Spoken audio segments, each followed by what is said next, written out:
keep sleeping later and later and end up like gradually getting completely out of sync. Yeah, yeah. It was like You know what I a mean? reverse jet And lag. then just this week, I keep waking up earlier and earlier. Oh yeah, yeah. This morning, I woke up at like 3 a.m. So it's kind of Couldn't get back like to sleep. a jet lag thing almost, right? Because you're in a different time zone.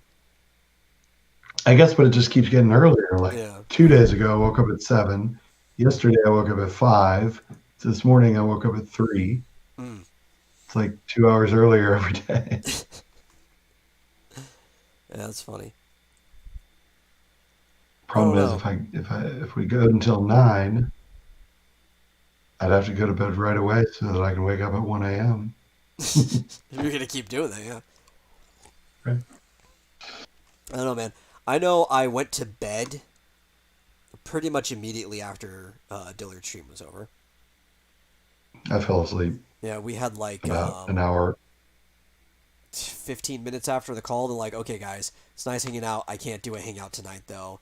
I want to make sure I'm wide awake by the time we do the game tomorrow. Yeah. And I went to bed at like 12:45 or whatever. And I remember a few times checking my phone throughout the night just to see what time it was, and then there'd be like a random Twitter message. And I'm like, okay, Mhm. fine, I'll check it real quick. But I Oh, we're don't live. remember dreaming at all, and I typically, at least initially, remember all of my dreams. Hmm. And I don't know, I don't think I got past stage one of sleep if I did get any. I don't think I got any deep sleep whatsoever. It's too conscious the whole time. See, I keep having very vivid dreams lately. Oh, that's good. I think that's kind of what keeps waking me up. Like I You're not used to it. every time I wake up, yeah, each time I wake up earlier and earlier, and I remember like I was in the middle of it, or I was dreaming a very very vivid dream every time in the last 3 or 4 nights, Mm-hmm. 3 or 4 mornings, very vivid. You want me to tell you about my dreams? Yeah, sure. But first, let me welcome everybody to the Vomitorium because we have been rolling for a little bit. I am your host, The Metal, and joining me is my co-host, Marsupial Gamer. As we've been doing, we've actually been staying on schedule, and I've been seeing the number steadily rise, like it normally does when we happen to stay on schedule. This is a pretty good show. People do like listening to it. It's just a matter of reaching it out. So, if you enjoy the program, considering sharing it out to everybody that you think would also like it. And we don't want you berating people who don't like it. It might give us a bad name, like we have a bad fan base.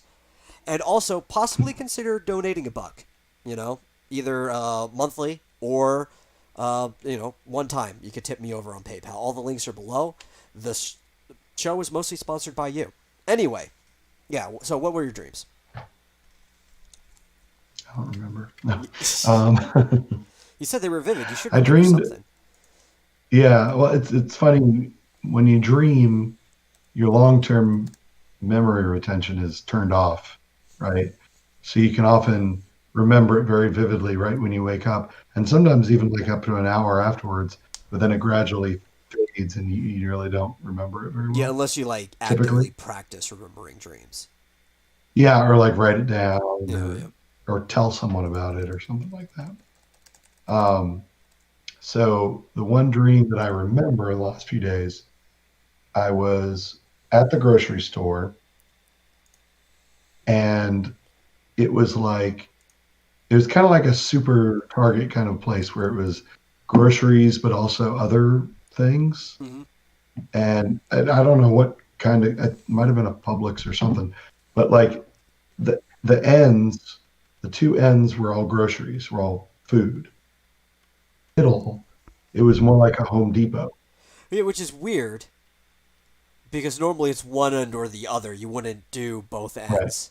But the weird thing is, I've had similar dreams where I've had a setup like that, and I think it's because your mind is used to like different stores will flip which end it is. So you're just Um, associate groceries are an end, and then everything else is from that side on, and so yeah. both ends are just grocery. I guess, yeah, that's what it was. And in the Yeah. middle, I mean, it was specifically like a Home Depot. There was like the paint aisle, and like hardware, nails, screws, and that sort of thing, all in the middle for some reason. Hey, Rick. Um, but that's not what was weird. What was weird was in the grocery aisles, they were all flooded with water. And somehow they had it barricaded, I guess, so the water didn't get into the middle aisles for some reason. Yeah. But it was like that was normal. They were like, that was their hook. We're the grocery store where we have like 3 feet of water in the grocery aisles. And you had to wade through the water or swim, I guess, if you wanted to get your groceries. So I was wading through the water on the grocery aisles, picking up groceries. And I was like, this is normal. Yeah, of course. That's, Yeah, I for the didn't, dream version of yourself, this was like your local store, so it had to have been normal, right? right. Like There's you're nothing the out of, conscious player that you are is not going to question this. yeah, there's nothing out of the ordinary. It's like, okay, so there's like 3 feet of water over here. But it's like, I kind of like asked someone, I was like, what's the deal with the water? And they're like, it's just our thing. You know, we Yeah. have water. And, it's like a swimming pool. Uh, and yeah, that was pretty much it. I was just kind of going up and down the aisles shopping in, Hmm. 3 feet of water. So, and I just remember crossing over into sort of the Home Depot area, completely dry, no water, Like it just and then stops. crossing over into the other side of the store, which was more groceries, specifically produce, I think over on the left, with more water. It's like, Yeah, just like there's like okay, a barrier, like an invisible wall in a video game, and you cross over, and there's just no water. it, it was invisible. Yeah, there Yeah, was I didn't see any barriers. It was just like all of a sudden it's like you change it zones. went The from, background music yeah, changed too, and everything.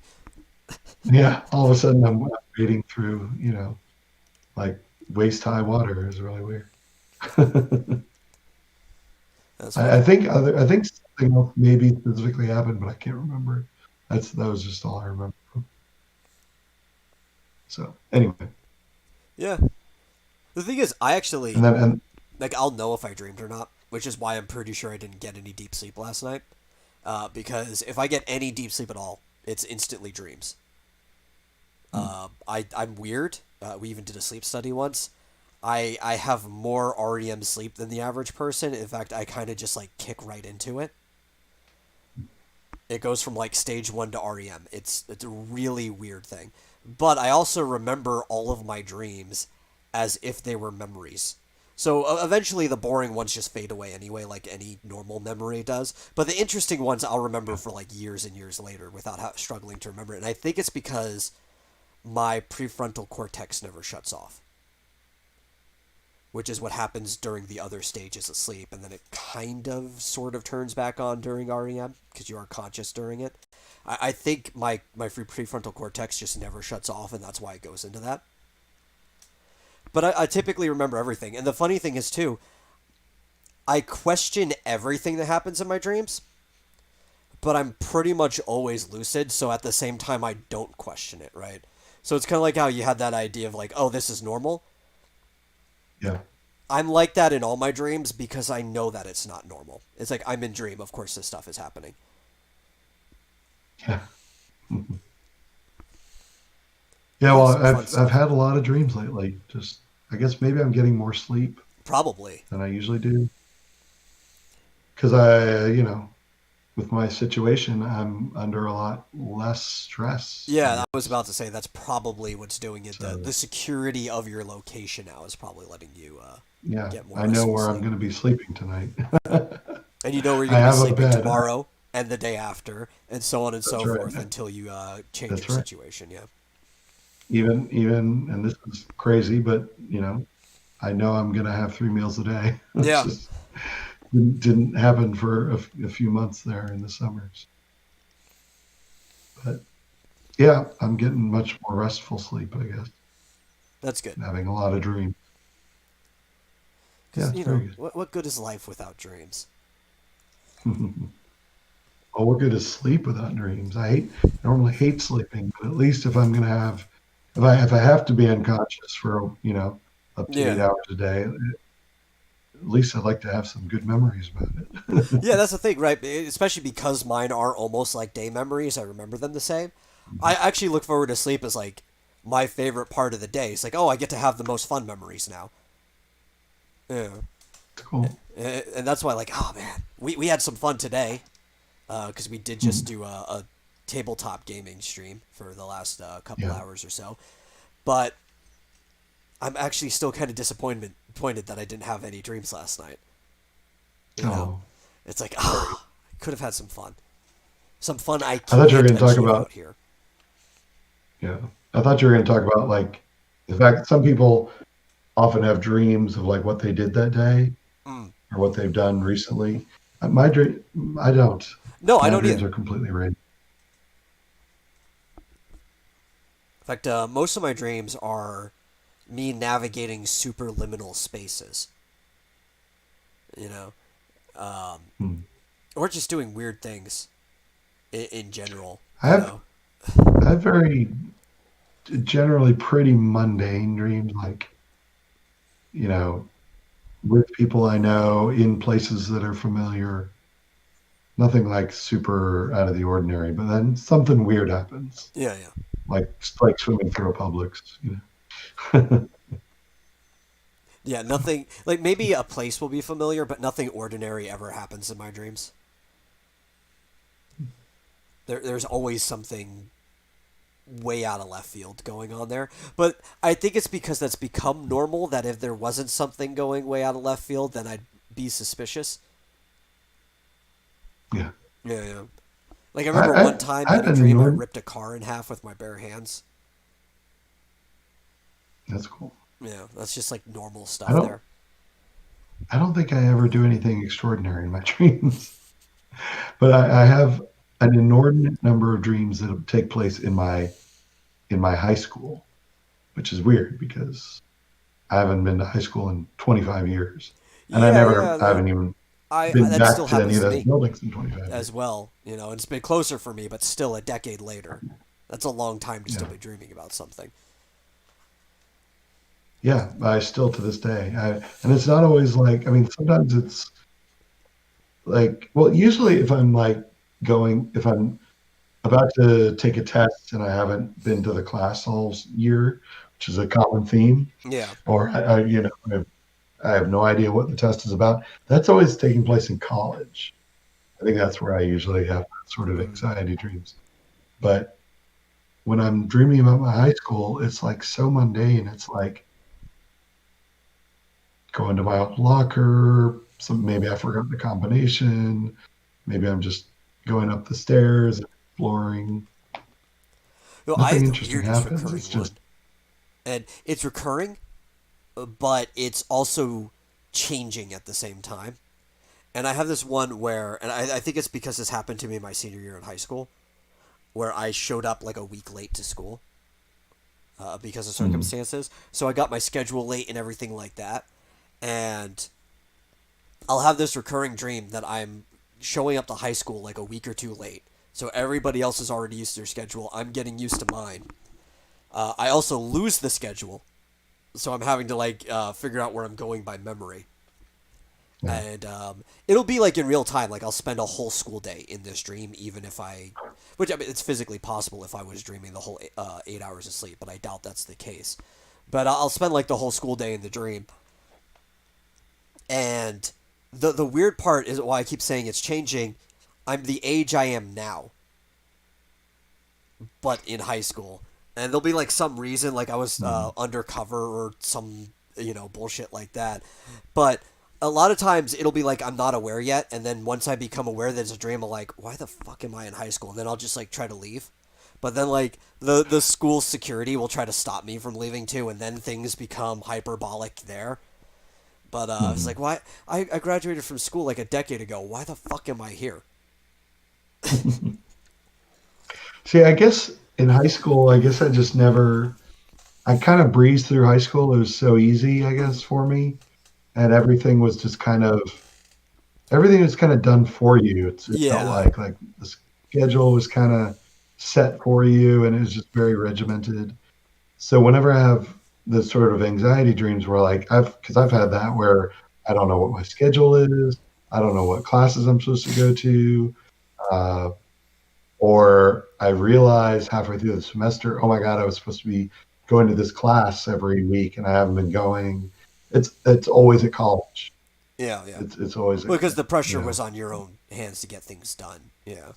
yeah, yeah. And that's where I had the most trouble and anxiety in real life because I would forget to go to class or I'd sleep through a class or, you know, yeah, I had a tough time in college. Well, it I think becomes it a was lot just less anxious anyway when you realize that you're not supposed to be there anyway because you haven't been there in a decade, and you just decide to that leave. happens. That Yeah. happens in my dreams sometimes. Sometimes I realize I'm like, what the hell? I'm Yeah. like, why am I even here? Like, I graduated already. I don't need to do this. Yeah. Yeah. I don't need to be here.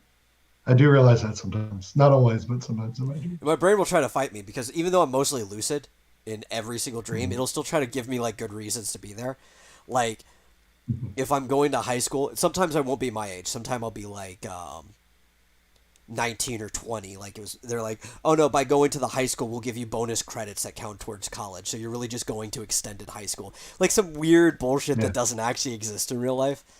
And it's like, oh well, I guess I'll Yeah. go and attend high school. I get credits for it. I never get any kind of explanation. Whoever's No, I'm controlling like my in dreams never explains it to me. a constant I'm just like, intellectual war with my own brain. yeah. Yeah, even like when I realized I'm not supposed to be there, it's just kind of like I usually either wake up or I'll go to class for something, but I don't sweat it because I'm like, I don't care. Some of the best I chase graduated. scenes that I've had in any dream happened me trying to get out of high school, though. I don't remember ever having a dream where I'm being chased Really? ever. Yeah. Half the Not that I time, can I'm the one tell. doing the chasing in my dreams. Um, I don't know. It goes back and forth. I remember one Mhm. time I was being chased by the chainsaw zombie from Resident Evil, and I think everybody just calls him Mr. Sanchez. But he was chasing me. And it's like I really, really don't want to get close to that chainsaw. And I'm running through an alley, and I see like a 12-foot ladder, and I pick it up and just smack him outside the head with it. You're like, I'm thinking to myself, 12 feet. That's more than enough room that I don't have to be close to this chainsaw. And then he dropped it, and I kind of just Yeah, beat him I to know. death with a 12-foot ladder. Yeah, maybe it's my to exercise or something because I have more dreams about slow moving I think a lot of people have dreams like monsters and that. things like Like you that. try to run, and then you're just like going in slow motion. Like, why Yeah. can't I No, go I've never fast? dreamed. I'm never running though. It's Ever? just Yeah.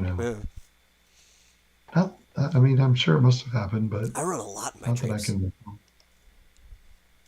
Run from T Rexes. Yeah, one time I was running from a T Rex, and I'm like, ooh, this is a tall fence that's pretty thick. That'll stop it. So I'm like ahead of it. And I know how fast a T Rex can actually run based off his muscles, so it's running realistically in my dream. It's like only going 12 miles per hour. I'm like, psh, I can go way faster than that. I could sprint like 23 when I really gun it. And I'm running from this thing at like twice its speed, but eventually it's going to catch up to me. And I jump, I climb over this really tall fence. I'm like, I'm safe from it now. And then it breaks the realism and just like video game hops, like bunny hops right over the fence and lands in front of me. I'm like, why? Uh, was it wearing a Mario cap? No, no, but it should actually. Can you imagine how tall the T Rex is in Odyssey? Right, because a normal T Rex is only about No. 12 to 15 feet, depending if it's like a male or a female. 14 on average, right? So it's about the size of as the height of a house, like a single-story house plus its roof.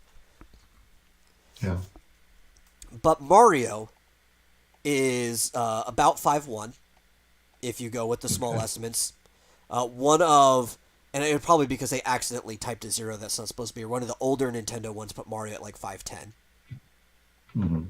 Regardless, if you scale proportionately, if Mario's 5'1", that means Luigi's about 5'6", Peach is about 5'9", and other characters like Paulina's like a almost a I don't know 10 foot tall giant because she's like twice Mario's model. Yeah, yeah. But going off of Mario's model and how gigantic that T Rex is in Odyssey, it's got to be like 25-ish feet tall, maybe more. Like way bigger than an actual T Rex. Hmm. That thing's ridiculous. See, but no, no. Mario is like 4 feet tall. Where do you get that? Google. Google. Yeah. In fact, in The fact, it estimates says we got from he's Nintendo three Power. foot eight. What? It says he's 3 feet 8 inches. 3 feet 8. The estimates I got from Nintendo were 5'1". I'll have to go watch a Matt Pat Oh, video. I MatPat think had him at he's 5'10" measured him. because he was using the one that accidentally had the 0 at the end. Oh, really? Yeah, yeah. Which I think the Mario mascot outfit is about 5'10". Exactly. Hmm. Because they get a guy who's a little bit shorter than the costume to be in there. But if you look at him when he's, compared to like Peach, if she's sort of a normal height of, But who's to say she's a what'd you normal say? height? I mean, if she's a normal height for a girl, which would be like what, 5'7" or so. I think most Yep. estimates put her at like 5'9". Okay. So yeah, that would make him like 5 feet, five Yeah. one or whatever you said. And Luigi's like 5'6". Oh yeah, this is saying Peach is 4'4". No, that's not right. Yeah, yeah. And that Yeah. puts Daisy right about at the same as Peach. They're about comparable heights. It also puts, I think, That's Rosalina at like 6'3" ish, which makes sense because she's freaking tall. yeah. She looks tall. And Pauline's a giant.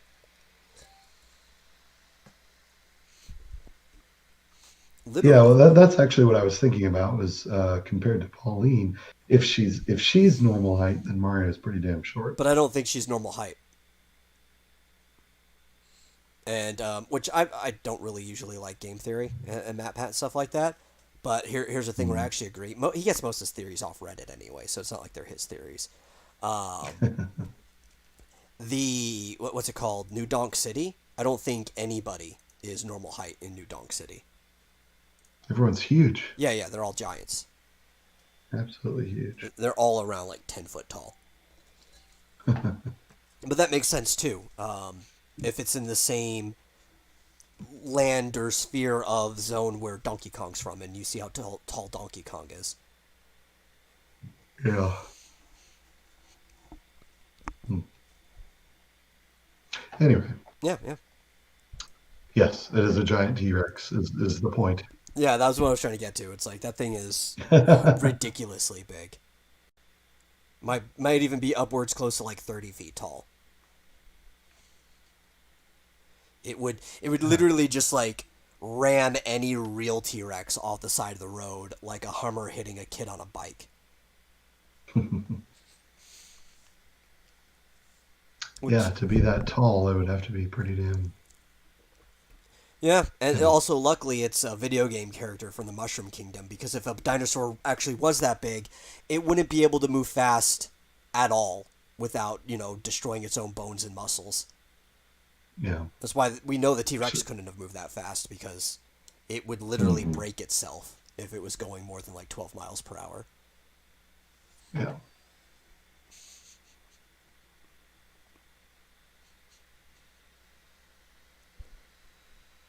So, maybe we should actually start talking about literally any of the things that we were going to talk about at this point. Since we're like half an hour into the show and all we've talked about are dreams and characters that could only exist in dreams.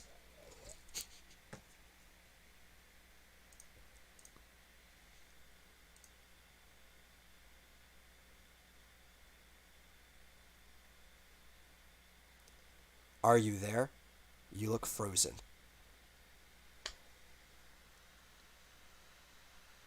think I might have lost my co-host.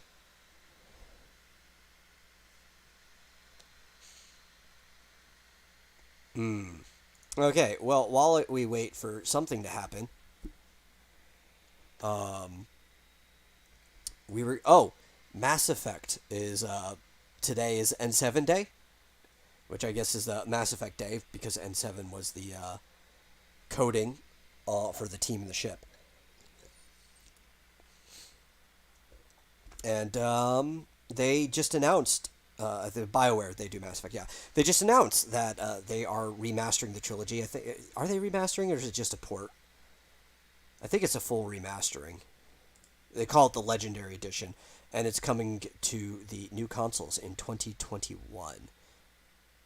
Yes, it is remastered. That's what I thought.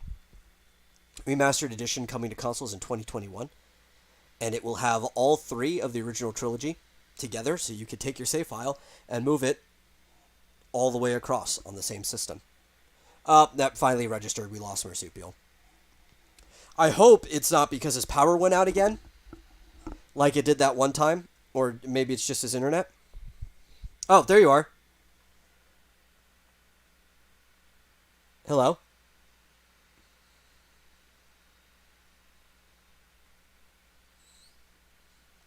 Because I really don't want to be running this show all by myself.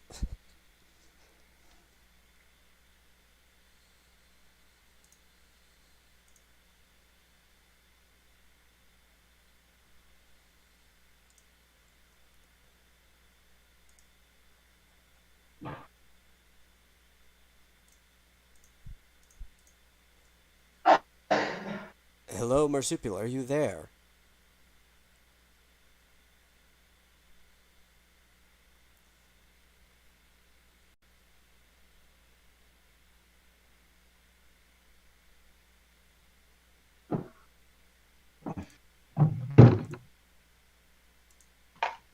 Can you hear me? Yes, yes, I can. I lost you for a bit, but you came back.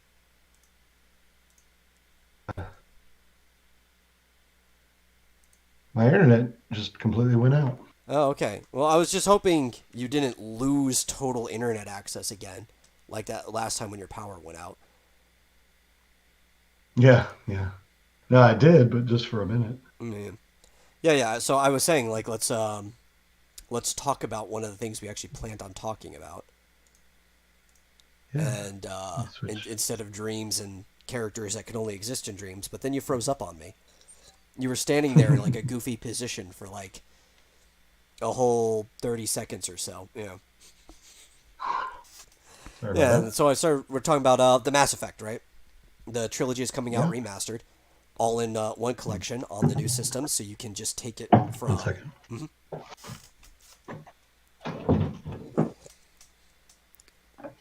So you could Just take wanted to it close the from door. one game all the way to the end of the three, all with the same save on the same system, which you haven't been able to do for a Sweet. while if you're not a PC gamer, which has obviously always been available, and I think that's pretty cool. On what system is this coming out? I believe it's both of the next gen consoles. I've got it up in front of me.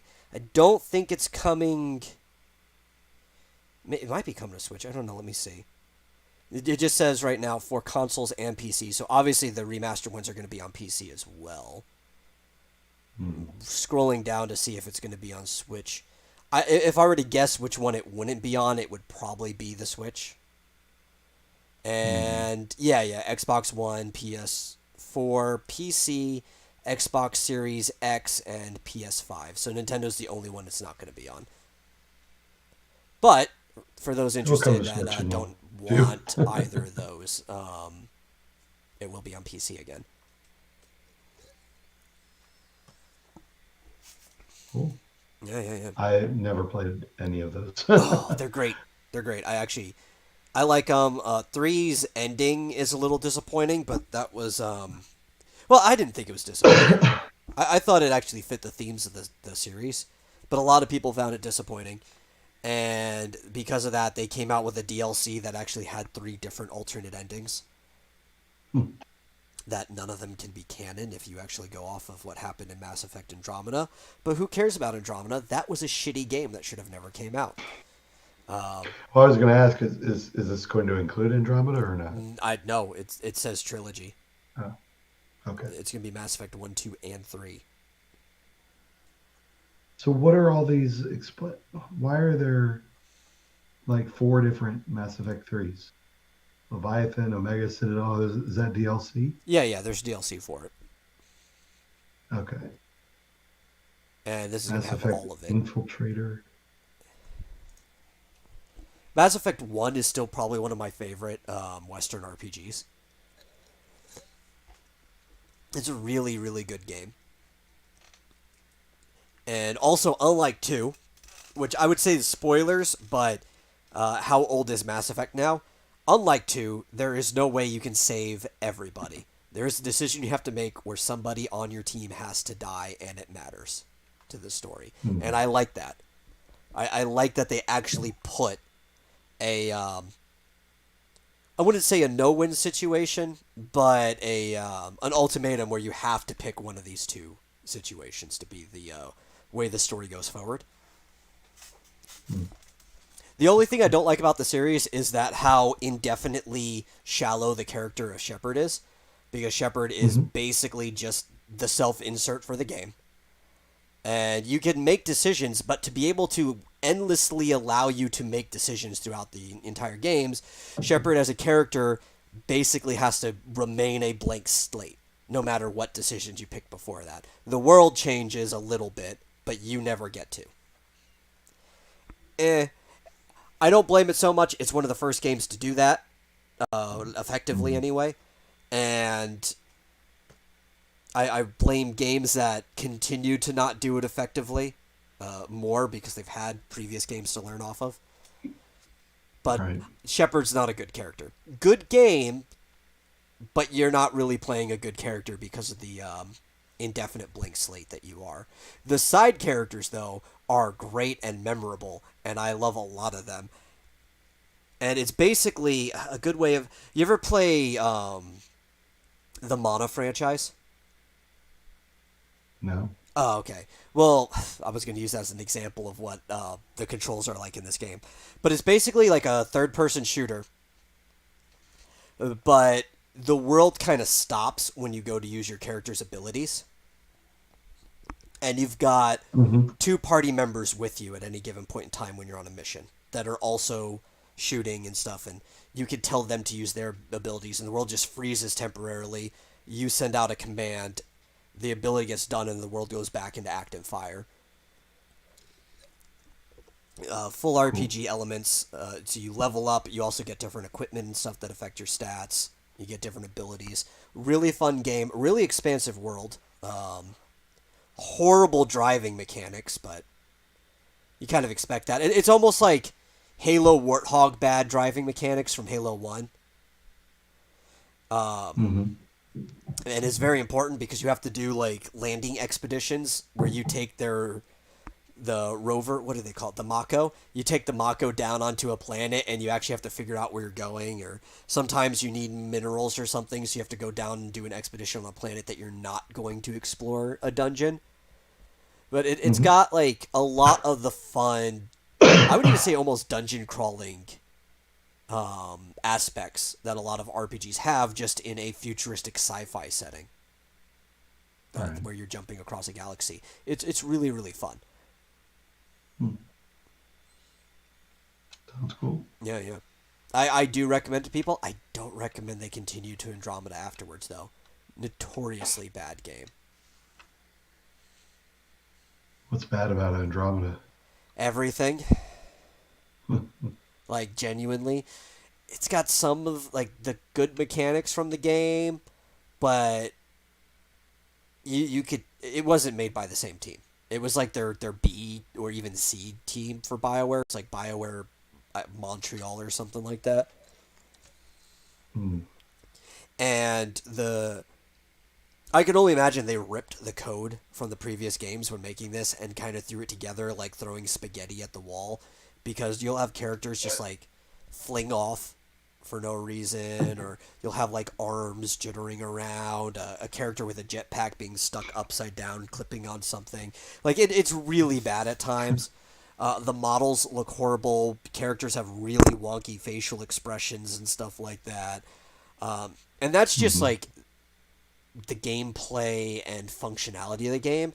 Then you also have the fact that this is like when the SJWs and stuff stepped in, and the story is hot trash. Like it's not Is even, it you is it know, it still? was hot trash. It was like hot trash that was, the fire was put out and then thrown in the fridge, and now you just got stinky cold trash that was once on fire. That's how bad the game story is. Hmm. Is it still an RPG or is it Yeah, more? kinda mostly. Okay. More focus on the gunning mechanics than the RPG ones, and platforming because you get like jetpacks and stuff.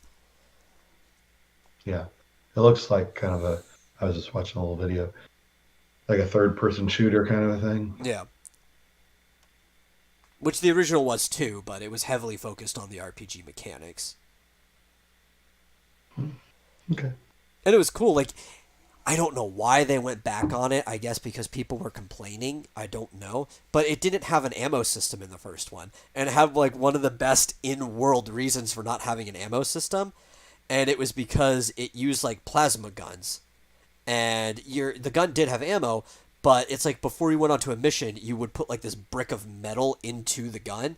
And the gun was smart. It had like an AI, and it would just shave off at what little piece it needed to heat up into plasma, and Hmm. it's the best way to shoot a weapon because in different atmospheres and environments a different amount of material would be needed to effectively fire the plasma, and because it had an AI it was smart, and it would use so little per brick that you would never have to worry about running out of the material because you'd be reloading every time you went back to your ship. Yeah. And like that's great, that's such a good sci-fi reason for explaining it, and then in 2 they bring the ammo back. Hmm. Bring it back. Yeah, yeah. Well, they didn't have it in the first one, but they're like it was a step away from ammo in a shooter. So they're like, oh, people like ammo in shooters, so we're bringing back ammo. It's like no, Hmm. I liked because it was like a cooldown system too. So if you used your gun too much, it was like in Halo when you use the Covenant weapons too much and they heat up and you have to wait for it to cool back down before you can use it. That's how like all the Okay. guns worked in the original Mass Effect. And it's like it's That you were still sounds getting reasonable. punished, but in an interesting way. Yeah, that sounds like they so that you couldn't just sit there and with the firing trigger constantly running, Yeah, yeah. Or else you'd, but overheat and without get having shot to, at without being able to return fire. yeah, but without having to worry too much about ammo. Yeah, I thought it was a really balanced system. I had a lot of fun with that game. And it didn't feel like it Hmm. made the game too easy either. If anything, I thought the game became easier with the ammo system because there was a lot of guns that you didn't have to worry. You just hold the trigger down as long as there was ammo in the gun. You Hmm. fired it. It's like, that's boring. Shoot, that sucks when they come up with a good mechanic and then they just like pull back on it. Yeah, especially it's like, oh, the audience doesn't get it. They don't appreciate the work we put into this. So you want to play a game with ammo? There's plenty of other games with ammo you can play. Most shooting games have ammo. So what they do with three? I think 3 still has the ammo too. It's been a while since I've played it. I've played the original Mass Effect more than the other ones.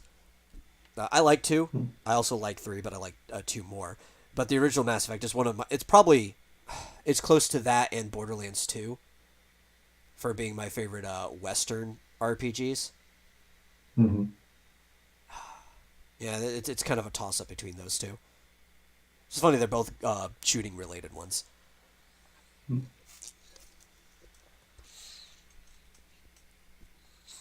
Shoot, I was going to ask a question. That just forgot.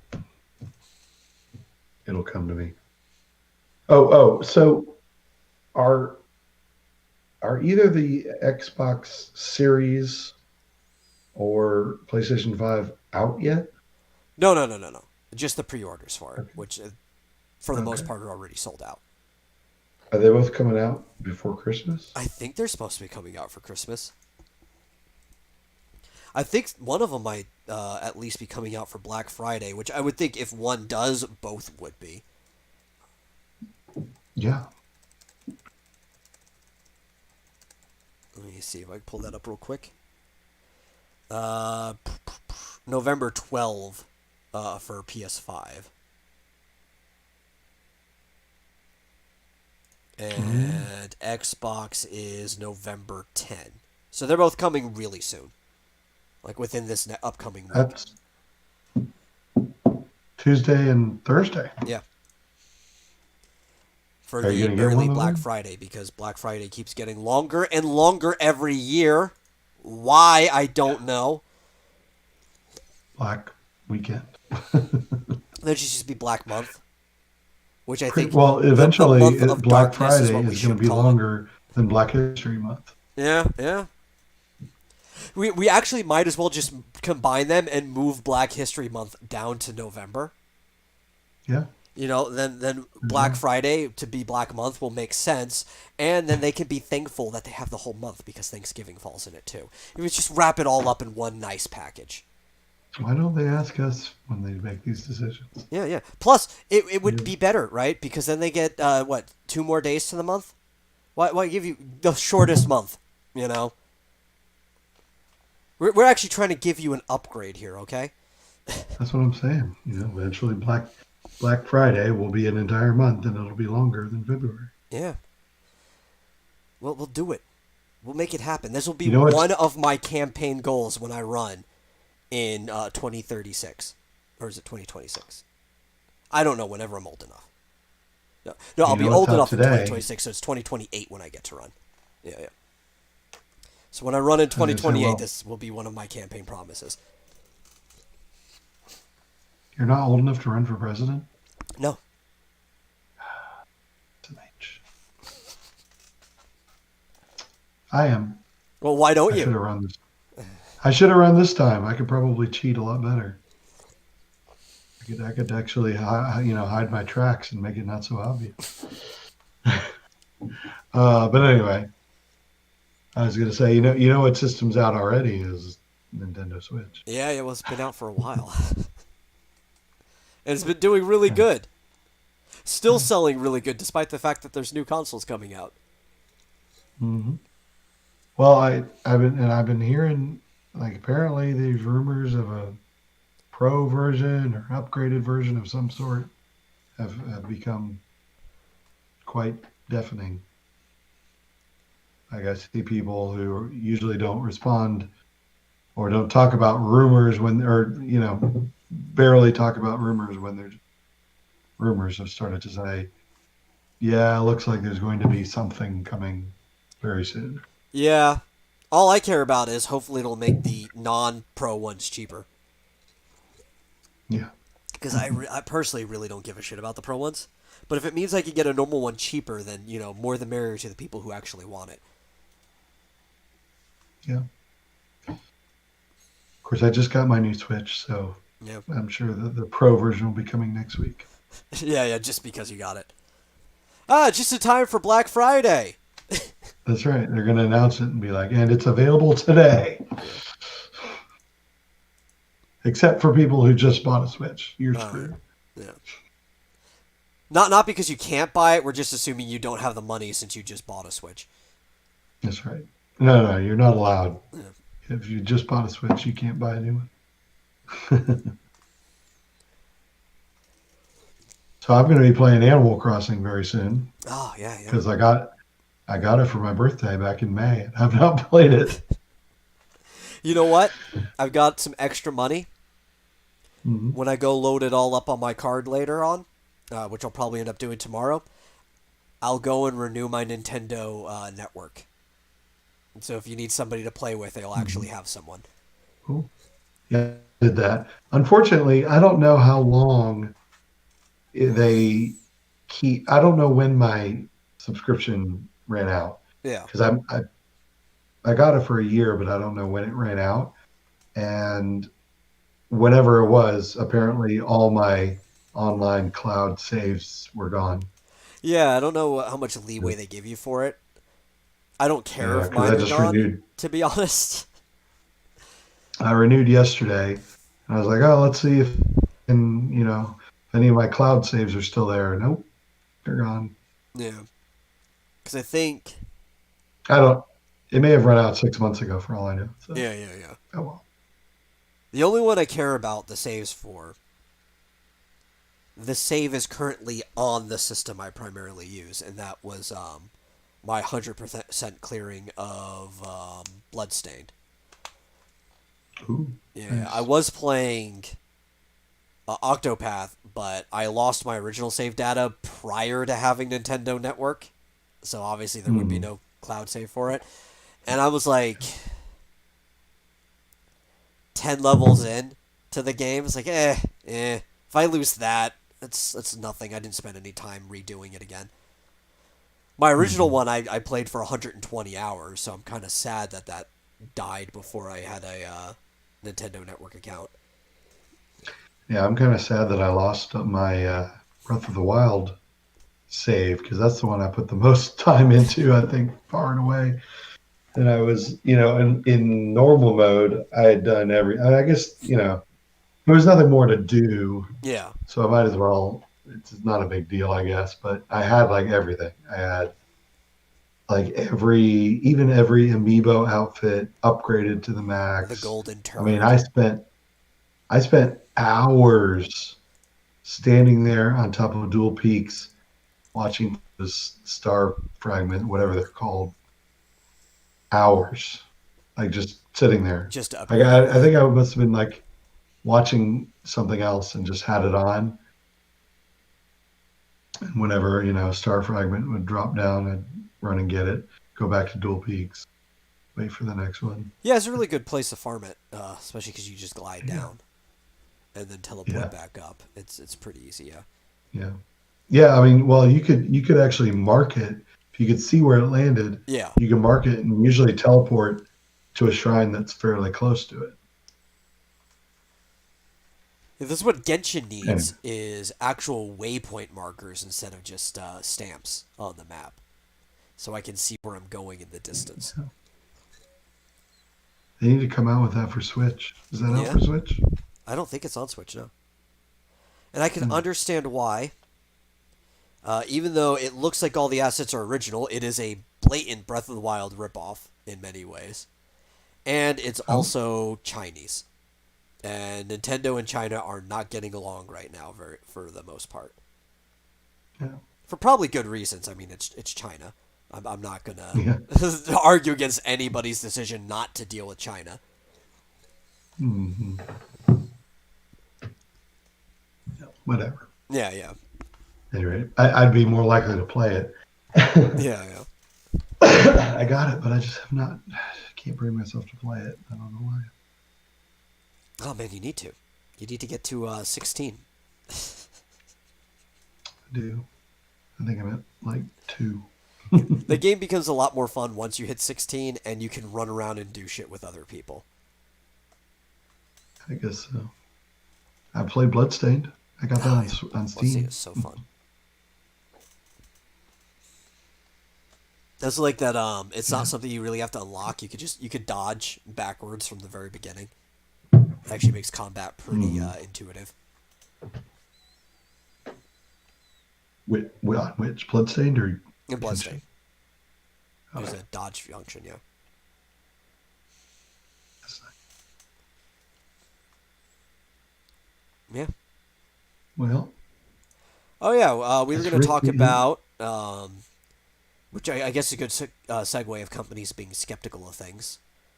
Rockstar, its parent company Take Two, says that it's highly skeptical of game subscription services, much like the EA Play and Xbox Game Pass. It's like they're open minded, Yeah. but it doesn't think subscriptions will be the only way or the primary way gamers will play their games in the future, or just games period. And I think that's a very Hmm. good thing to talk about because I'm not against subscription services. I think Game Pass is doing a lot of really good things and is what Microsoft is kind of getting their edge on their competition through.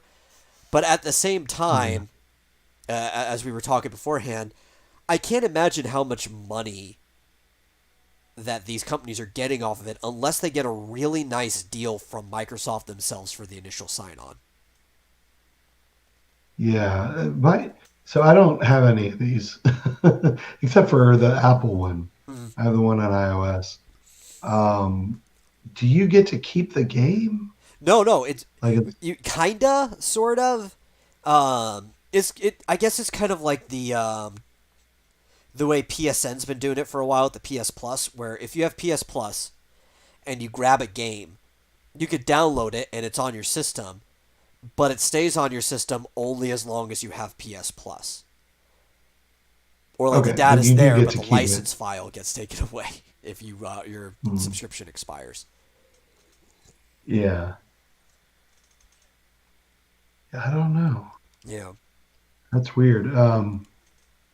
I mean, Nintendo's not doing that.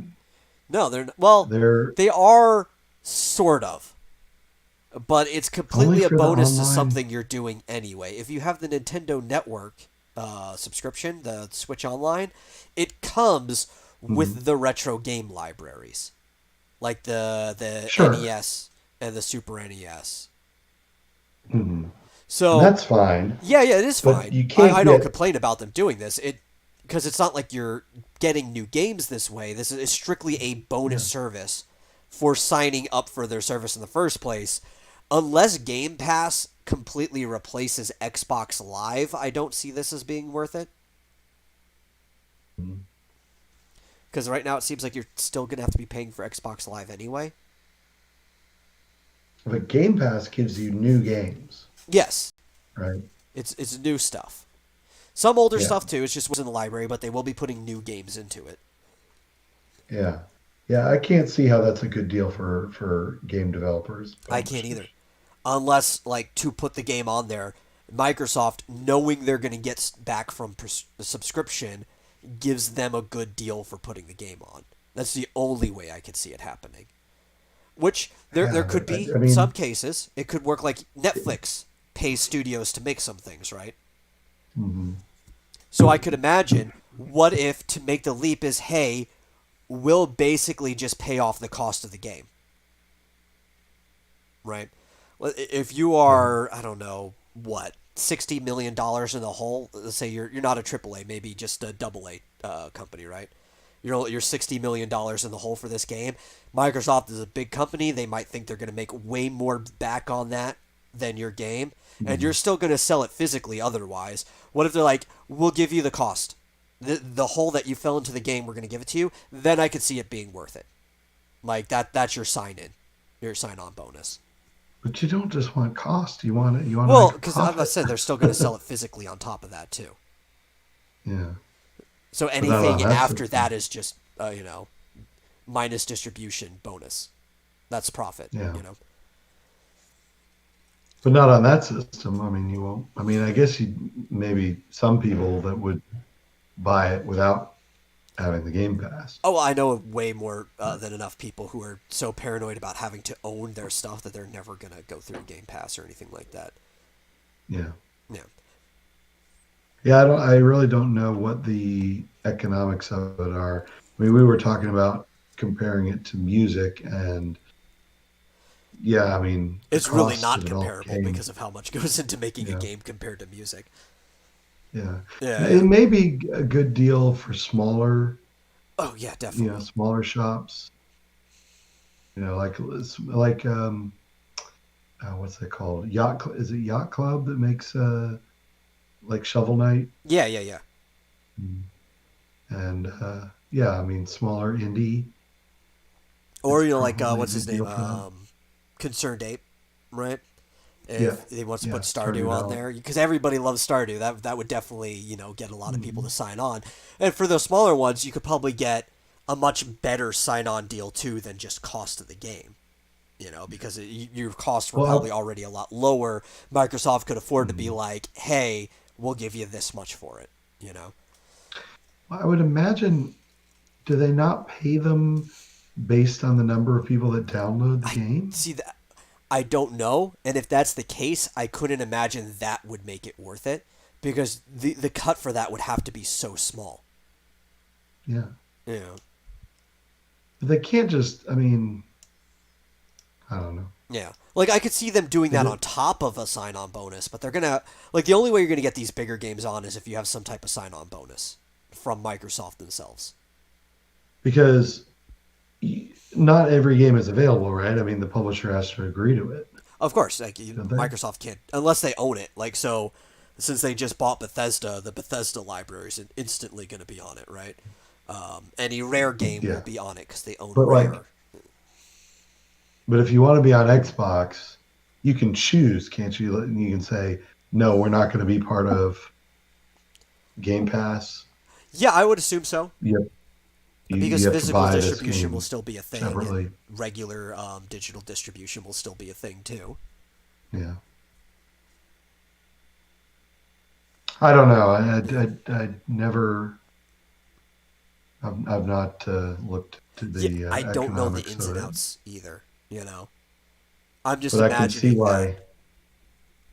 I can see why Take Two would be skeptical. Yeah, yeah. Well, and you're also trying to think how many people are actually going to sign up for this service, right? Because it sounds good. It Yeah. sounds like a nice Netflix service. We've seen some people doing this in the past. Most of the time, it's Mhm. usually old games, though. Like if you look at the PS Plus stuff, it was usually like old arcade games or digital only games and stuff like that. I think Mhm. I actually had some things that were permanent on my PS3 where it's like if you had PS Plus, even if it lapsed, you weren't going to lose it. There were certain games that were like that, like Yeah. after the big fiasco where with the credit card information leaking out and stuff. You remember all that the network Yeah. breach. They're like, oh, okay, well, you know what? Here's a list of six $60 games. You could pick one from it and keep it forever if you were a PS Plus member. Mhm. And it's like, oh, cool. I'll take the original Yeah. Little Big Planet. I've never owned that one. But stuff like that That's happened cool. several times. So those you got to keep forever because that was Sony making up for being shit. Um, Yeah. but then there were things like I had the Simpsons arcade game, but if I were to log in now, it wouldn't let me play it because it wouldn't register that there was a PS Plus account attached to it and stuff like Right. that. Right. I could just download that. Yeah, yeah. But it's like when you Play know around that's the name. thing, ha- not everybody's going to hop onto this service. Yeah. I actually have the original X-Men arcade game. It's actually on my NES Classic or my SNES Classic. The only downside is I can't choose which turtle I can play as. Ooh. Always chooses Leonardo. Um, yeah, so I don't know. I can see you know, having the subscription. I do have the Nintendo Online subscription because it does give you more than that. But I enjoy having the old NES and SNES games. I wish that they had more, like the entire library Yeah, would be nice. And B, I wish they would add N64. That yeah, would be yeah. cool.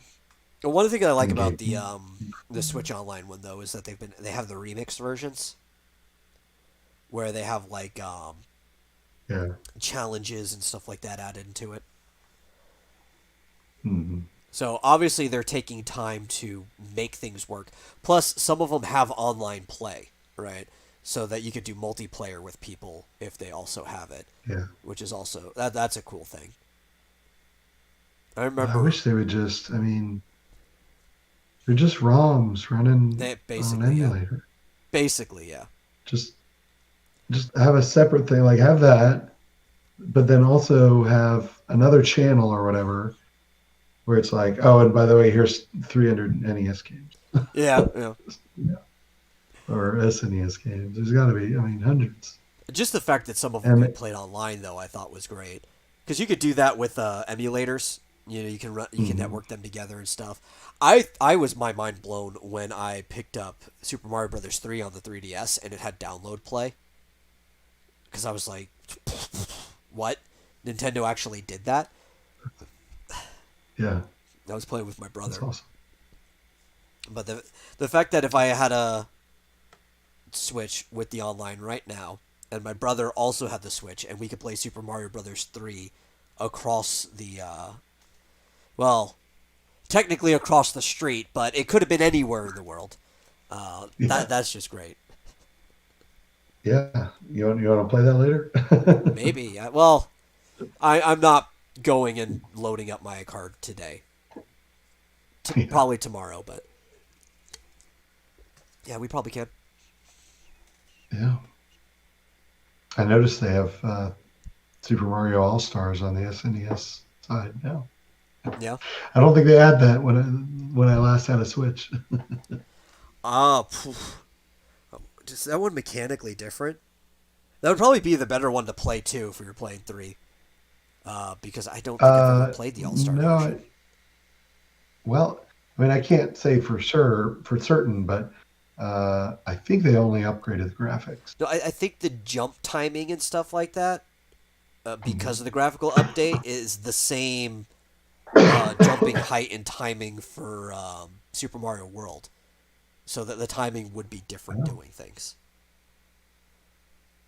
hmm. I don't know about that. Yeah, yeah. It Because seems speedrunners don't play that version. okay. Yeah, yeah. Well, yeah, I think even the model is taller because of the graphical change, right? So Yeah, I things did have to be notice different. that. Yeah, it's interesting. Have you looked at Super Mario 3D? What is it called? 3D All Stars? What about it? Uh, have we talked about that We've before? talked about it several times. Yeah, Okay, okay. Never yeah, mind. We don't yeah. have to get into it then. I've I was said my actually watching piece a on review that of it. game. What's that? Said I've said my piece on that game. Yeah, yeah. There's just so much. I'm like, now that I've got the Switch, I'm like thinking about, oh, I gotta try that. And I gotta try that. And I gotta try that. I was watching a review of it, and they were talking about how Super Mario Sunshine is a great game, but goddamn, it's so full of glitches and bugs and shit. It's so bad Yeah, yeah, it's great though. that they didn't fix. They didn't fix in this. Luckily with that one though, that there's not like added bugs and glitches as far as we know.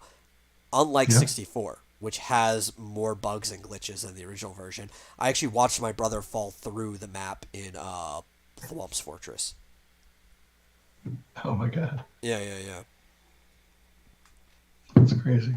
Yeah, he was Anyway, we it was, don't. you know, that staircase, right? And it has like the womp going up and down on it. Uh, So he was going up it, and he's getting used to the timing because it's a different controller than the one he's used to playing. And he gets crushed by the womp going down. Or the thwomp, sorry, because the womp is the flat one. He gets crushed by the thwomp going down, and it goes into the corner of the staircase and pushes him through, and he just falls and to his death. oh, Yeah, jeez,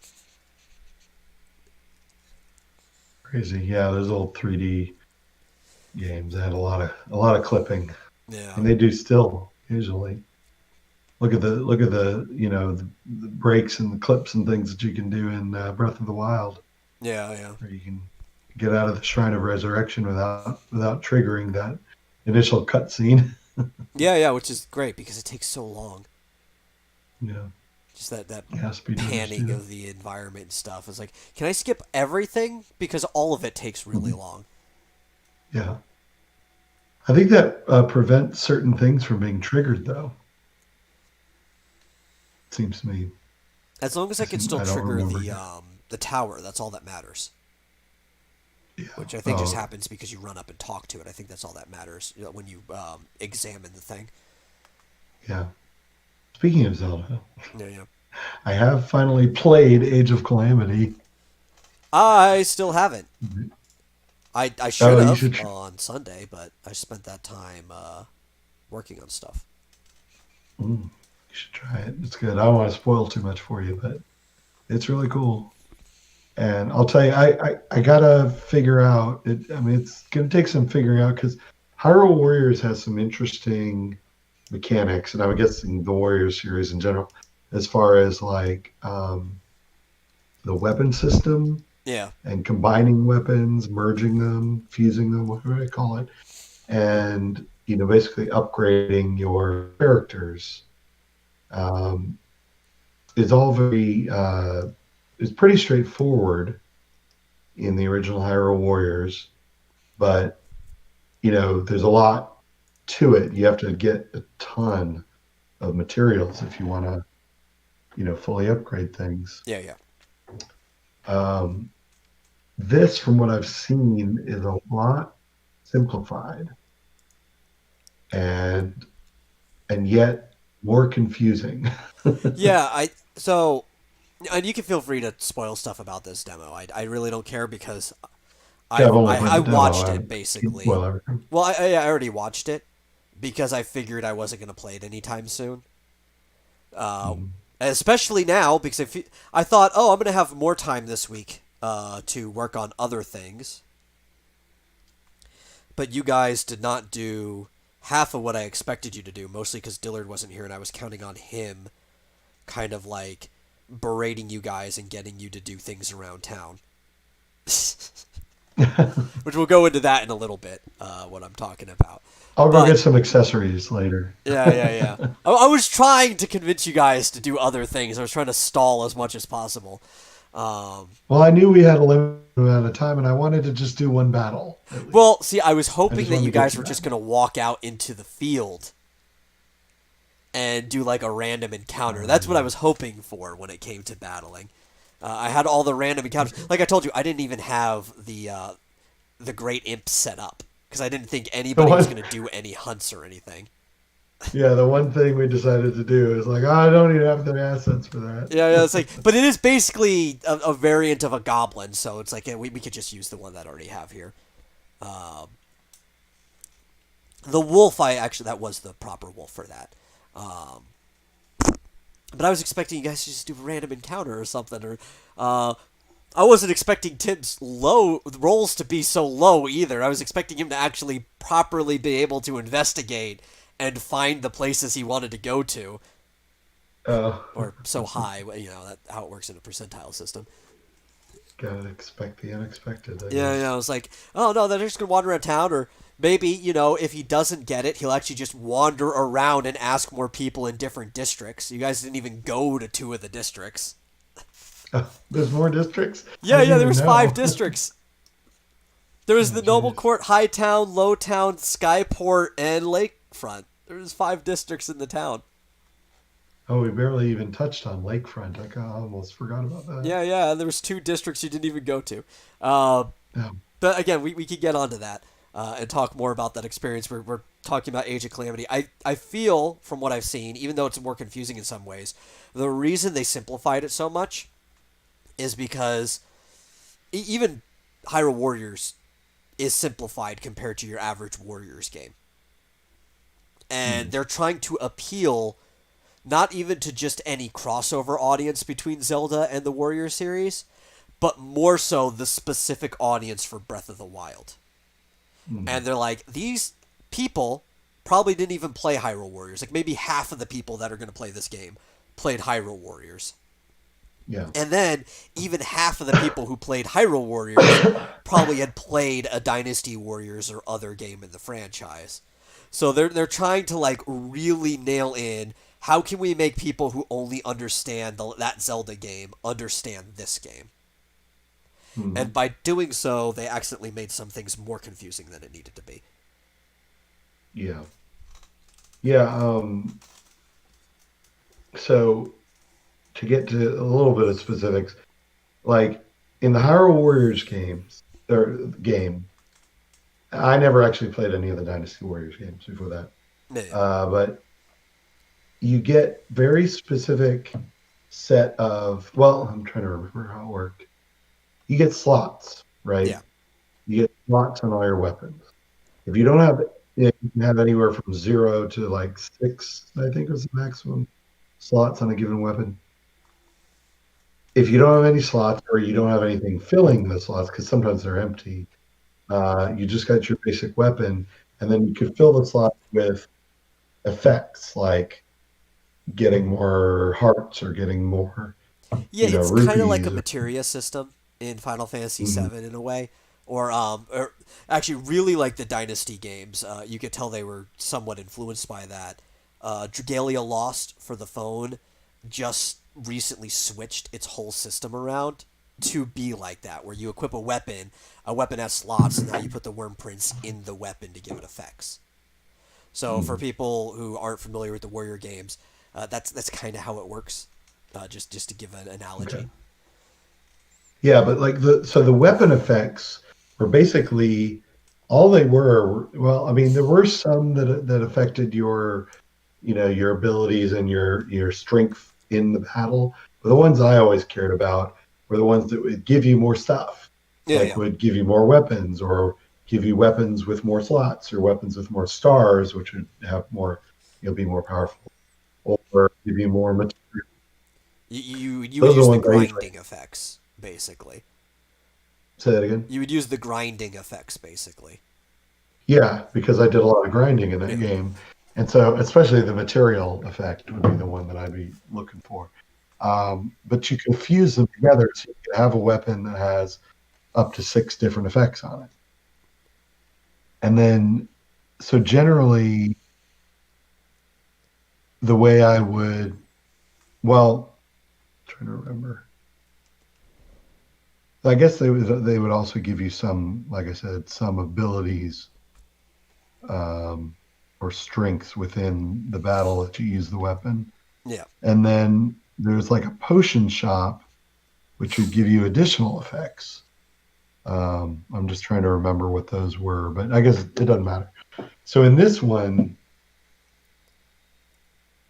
first of all, there's no potions, but you can make meals, just like in Breath of the Wild. So you get materials and you can make meals that you can consume before the battle that give you like plus 5% to hit or minus 10% damage or Yeah, yeah. all kinds of. Kind of like how in Monster Hunter you eat a meal before battle, and that's what gives you your stat changes. Right, right. But the weapons also give you changes, which is fine, but the fusion system is confusing. Like you can only fuse five weapons into one, and I can't figure out how the effects from one weapon affect another if you fuse them together because it's not a one to one. It's not straightforward. Like with the other one, it was like, okay, if this one gives you materials and you fuse it into the other one gives you materials. Yeah, yeah. It's not how that works. It's really confusing. And you can fuse a Boko club into a soldier's sword. Mm, And I don't, I, does that do anything special? It's so confusing. I don't understand. yeah. So anyway, I'll figure it out, or Eventually, there'll or be some somebody will figure it out. online. Yeah, somebody will figure it out, and I'll either watch a video or read a tutorial or something. But it's definitely not straightforward like the other one was. But at the same time, it's way simplified because I would there's no wager slots, somebody's there's no already figured it out. stars. Hmm, Yeah, so I would wager that somebody already figured it out. Probably day I'm one, sure. because I'm sure somebody went to that demo and just mined the data out of it, because it's what people do these Yeah, days. yeah. So I'm gonna watch either John Austin plays or Zeltic or Croton or one of these guys that does all that theory crafting, and they'll tell me everything I need to know. But I'll just playing through. And granted, I only played the demo and I only played it for like 30 minutes. Yeah, But just with that, but it confused the hell out of me. So I'm just like, I don't know what's going on. yeah, The yeah. gameplay, on the other hand, is awesome. It's fucking awesome. It, they nailed it with the gameplay. It's awesome. That's all I have to say. They have. you have all the Sheikah Slate abilities Mm-hmm. pretty much off the top. I mean, you get them gradually, just sort of as a tutorial, but you have them all. You can use them all the time. You get um, you get Wizrobe wands, which Mm-hmm. is really awesome. So you can, you basically have a fire, an ice, and a electric ability Yeah, yeah. that you can use, and it's Find the answer to all the something. characters have their own special moves. It's awesome.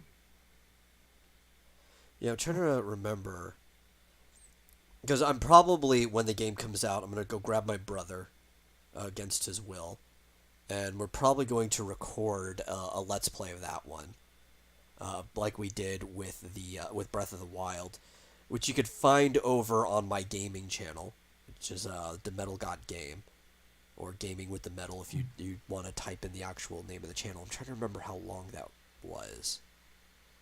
It was the last episode we uploaded.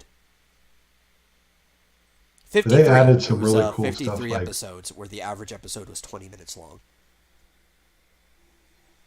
it's cool. Yeah. Like so they still have sort of the weak attack, strong attack thing Mm-hmm. where you do combos. You might hit weak, weak, weak, three times and then hit strong and it'll do one thing. Yeah, You do yeah. it two times and hit the strong, it'll do something completely different. So I was just trying to learn those. But they have ones where like the strong attack will make like Link, for instance, jump up in the air, and then you hit D, and he'll open up the glider, and Mm. then you can kind of glide around, and then you hit the attack again, and then you're hitting enemies from above. It's really cool. And they added like the Crayonus effect, which brings up like a like an ice pillar. Yeah. It's just like Breath of the Wild. You use it against charging enemies, and they'll hit it, and they get kind of knocked back. But they also, if you use Cryonis in an area that has water, any enemies near you get frozen, Oh, and yeah. then you can hit How them. fast can I spam bombs? That's the real question.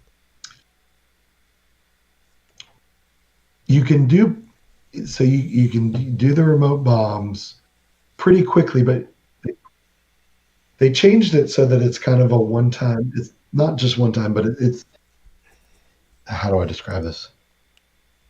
You use the remote bombs, and you can spam them pretty fast, but it's a short period of time when you can do that, Mm. and you have to wait for it to recharge. Okay. So it's got a cooldown to it. So, yeah, yeah, that's right. I'm Yeah. trying to think of the wording.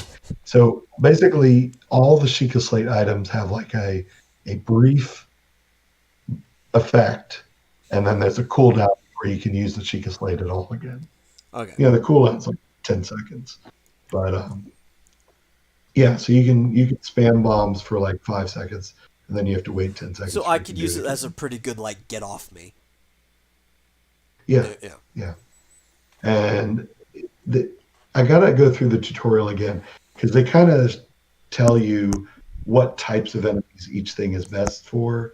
Oh yeah. So like I think bombs were good for like spinning enemies, because some enemies will grab a spear and they'll spin around at you, and bombs are good for staggering them. Yeah, yeah, yeah. Like I said, Cryonis is good for charging enemies. Um, and I think what's it called? The one that freezes them. The cryo or the kinesis one. Yeah, the Kinesis one, I guess, is good for enemies that have like a shield or whatever, Yeah. because you can, The time freeze stop. them. Yeah, and you can hit them and they get knocked back, and so anyway. That's such a like, probably the weirdest mechanic in Breath of the Wild 2, but the coolest one is that you could put them in like the stasis for the kinesis, and you could just Stasis. yeah That's what stasis it's called. yeah Stasis. stasis. You put them in stasis and you just stab at it so many times and just watch the momentum carry with it. Yeah, yeah. Get up to build momentum. I don't remember if stasis in Breath of the Wild caused enemies to build momentum though. Yeah, yeah, Do you remember? to a It degree. did? Okay. It's just certain enemies couldn't. get momentum. Mhm. Like the moblins and stuff, they were just so big that when you hit them, they flopped over after they got out of it. They Yeah. those Well, characters just don't in really this one, ragdoll. Like even if you blow them up, they only go like a foot. right. Well, in this, when you stasis an enemy and you start hitting them, the arrow starts, Oh, okay. building, which I don't, that didn't happen in Breath of the Wild, right?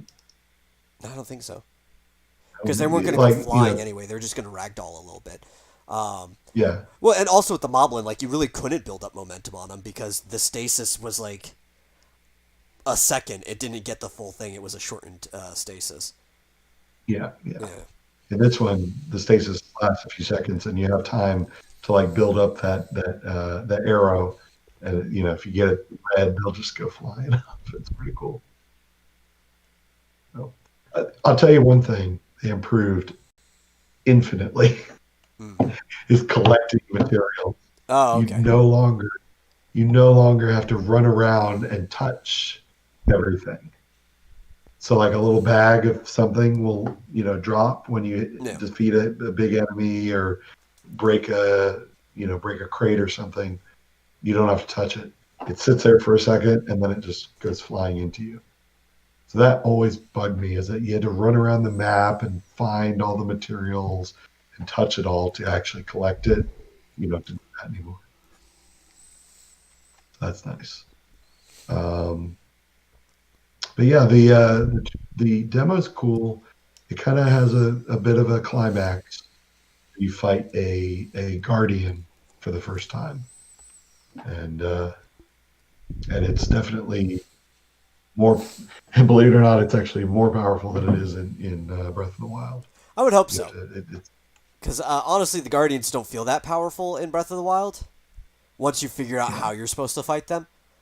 But Hmm. I think proportionally it should be more powerful because these are the remaining Guardians after being active for all of those years.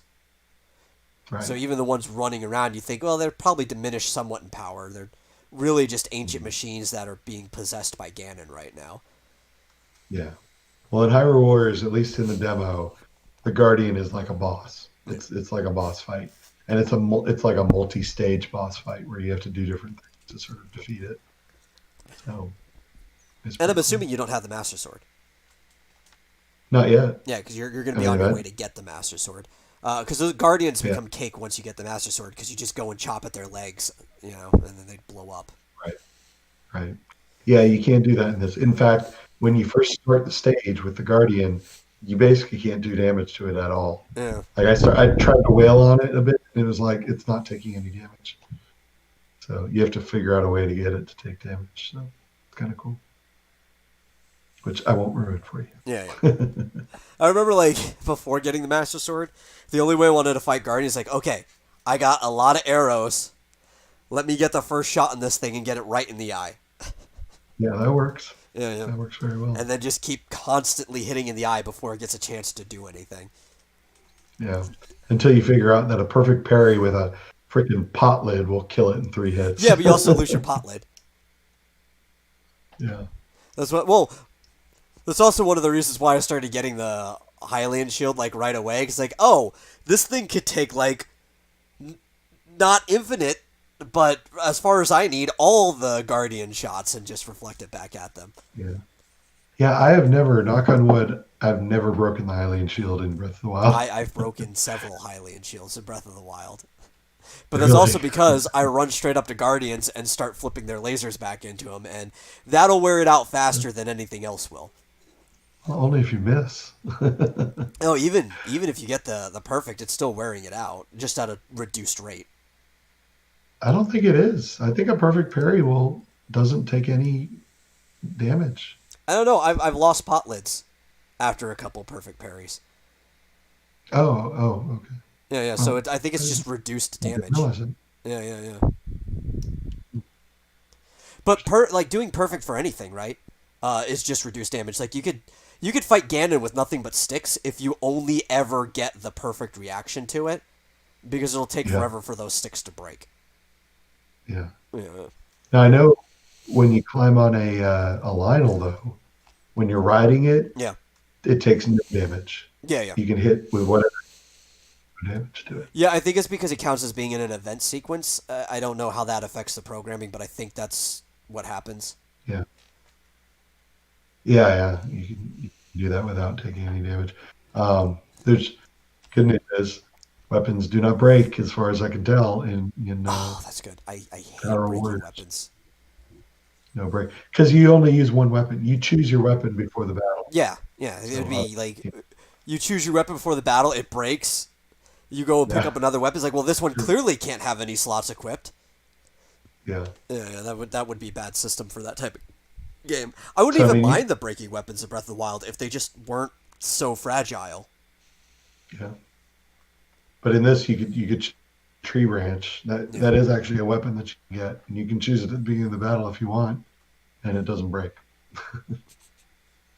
just gonna keep constantly reposing with a tree branch until I defeat everyone. Yeah. I got I pretty do good at it at one have point. I to go get my dinner. okay.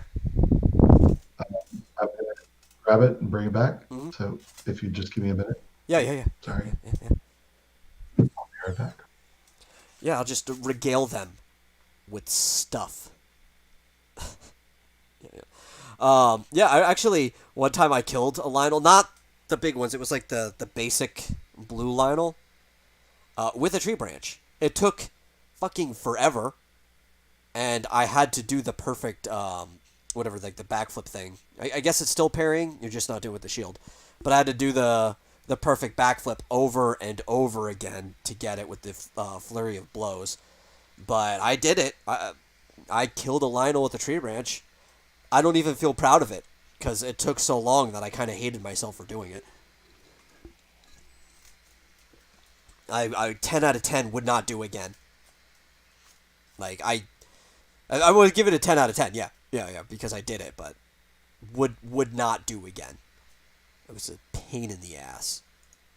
A lot of things in that game that were a pain in the ass. Like when I started the master mode or whatever, the hero mode. I don't remember what it's called, but it's basically the hard mode of the game.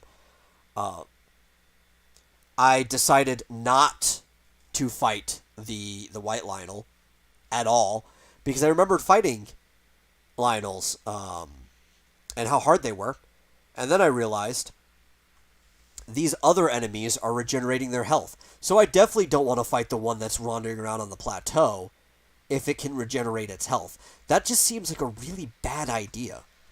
So I just snuck past it because that game doesn't reward you for fighting things.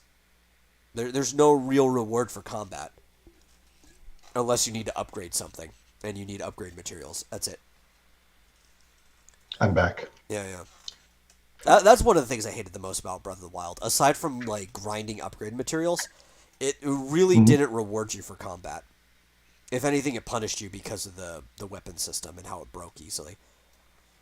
Well, yeah, but you got to get that practice Yeah, you got plenty of Makes that you. in the dungeons when it actually forced you to do combat and rewarded you because you progressed through the beasts. Hmm. That's true. Yeah, yeah. But like out in the But, open, sometimes you need to do combat. Most of the time, it's like the game's rewarding you more for sneaking around. mhm. Just checking. Can you hear me chewing? I can't. I can't Okay, promise good. they can't. I was going to leave the camera off so you don't have to watch me eat, but Yeah. I'm going to make sure that you can't hear me eat either. Um, The music is I, probably masking whatever chewing sounds you might have. oh, okay. The chewing in the game earlier. Yeah, that really set Flit off. He's like, I can't listen to Dude, I didn't blame him. I was before we even saw in the chat, it set me off. I'm like, okay, who the fuck is chewing? that. But yeah, I mean, I think the battle. I mean, well, I mean, you get like materials and stuff. Well, that's why I said aside from grinding for things you need, it doesn't really reward you Yeah, that much. Like you but have to go and kill so many Lionels so you can upgrade the I think it's the Berserker set or whatever it is, the Barbarian set. yeah. And there's so many different ones where you have to grind this to upgrade that, and that actually does incentivize you to do some combat. So I don't fault that at Hmm. all. That's actually good. But the vast majority of combat around the world, especially because a lot of these minor chests don't give you much. Sometimes they just give you a weapon that's maybe not even as good as the one you used to open that chest, and then it resets after the Blood Moon anyway. It's Yeah. just not worth engaging in combat with most things in the world. Well, and I think that the idea was to actually make you better as a player more than anything else. Because I don't know if the reason that's I say that, specifically the idea. well, the reason I say that is because of Eventide Island, which kind of is a test of your skills as a player Let's in maybe do combat, that. even with crappy weapons. Even Tide Island also rewards you more for sneaking around. True. That's I, true. I think I managed to do that whole thing with only killing 3 of the monsters on it. Yeah. The real thing is, I don't think it's trying to make you a better player. I think it's trying to really drive in the whole survival aspect of the game, right? Because early on with the plateau, there's like this really heavy survival guy. It's Breath of the Wild. Everybody made the Link Grills, like Bear Grylls jokes early on. Hmm. And I think that's what they were going for. That's the same reason why, like in Animal Crossing, your tools break. Thankfully, at a much more appropriate rate for the game that it's in, too. Like, I never complain about the tools breaking in Animal Crossing except for the golden ones, because if any tools shouldn't Yeah. break, it's the golden tools. Um, but, like, I get the whole survival thing. It does kind of make it seem more like survival. That said, the scaling of when weapons should break is not appropriate. Branch Hmm. should break really early. These flimsy weapons should break really early. Once you start getting the things made out of iron, should take a lot longer to break. Once you start getting the things that are made out of forged steel, should take even longer to break. The stuff that you find in the castle should be damn near impossible to break. And I Yeah. get specifically the Royal Guard gear is supposed to be old and rusty, so I kind of get what Nintendo's going for on why those things break as easy as the flimsy weapons you get in the beginning of the game. Hmm. But, But like, but then why are they also the most powerful? yeah, and the hardest ones to get a hold of, too. Hmm. Like, I I Like, kind what was of the get the logic behind? mentality, but at the Okay, same time, it's stupid. we're going to give you these powerful weapons that they break really easily. Like, at what point can I get really, really powerful weapons that don't break very easily? There shouldn't be a person who reforges the champion weapons because the champion weapons shouldn't break at all. Yeah. That one pissed me off the most. Because I was wondering And to like, myself, are these weapons going to break? Then I meet somebody who's like, oh, I can reforge these weapons for you, which basically answered my question before I even got one to break, and I just hung them up yeah. in my house. Yeah, it's like, the champion weapons aren't even the most powerful. I mean, they're decent, Yeah, but yeah, the main mechanic behind them should have been that they that don't they don't break. break. And that's why they're not the most powerful. Kind of like with the Master Sword. Even Yeah. with the DLC, and you do all the shrines, it's still not the most powerful weapon. Because the most powerful weapon Hmm. are still like the Lionel clubs or whatever, the axes you get from them. Because I think you could get one of like a Hmm. rating of 95 or something like that. They're like ridiculously high weapons. Yeah. But you can get And one above 100. yeah, if they have the attack plus plus on it, you could get it up to like 120 or Hmm. something like that. Um, Yeah. ridiculously strong weapons, and those actually take a long time to break. I had one for like I think 15 hours straight of just doing combat, and that makes sense. Hmm. Like that's an appropriate amount of time for the amount of effort I had to put into getting this thing. Yeah. Yeah. The Savage Lionel Crushers are awesome. Yeah, but it's like They're much better than the Royal Gear or yeah, you in know, every way. it's like no wonder Hyrule got destroyed. You can't even make decent weapons. Yeah, was that the joke? Was that like the thing the whole time? It's like, haha, These guys are bad at making things. They got overtaken by freaking pigs. Pigs with Like, staves. are Lionels intelligent? Do they have blacksmiths of their own? Where do they They get their have to weapons? be. Well, because they're smarter than other animals or like other creatures, right? They're smarter than the bokoblins and the moblins. Yeah. Well, and Uh, apparently they're smarter than Hylians. yeah, yeah. Because like any other thing, you can like wear their hat or whatever and blend in with them. But then, Yeah. uh, I found out you actually can blend in for a little bit before tipping them off. If you're wearing the moblin hat and you're riding a horse, they kind of think you're a moblin for a little bit. Hmm. I guess because of the horse body and you're at the right height now. I also like how like Hmm. when you stand still wearing it as Link, he kind of like poses up. Yeah.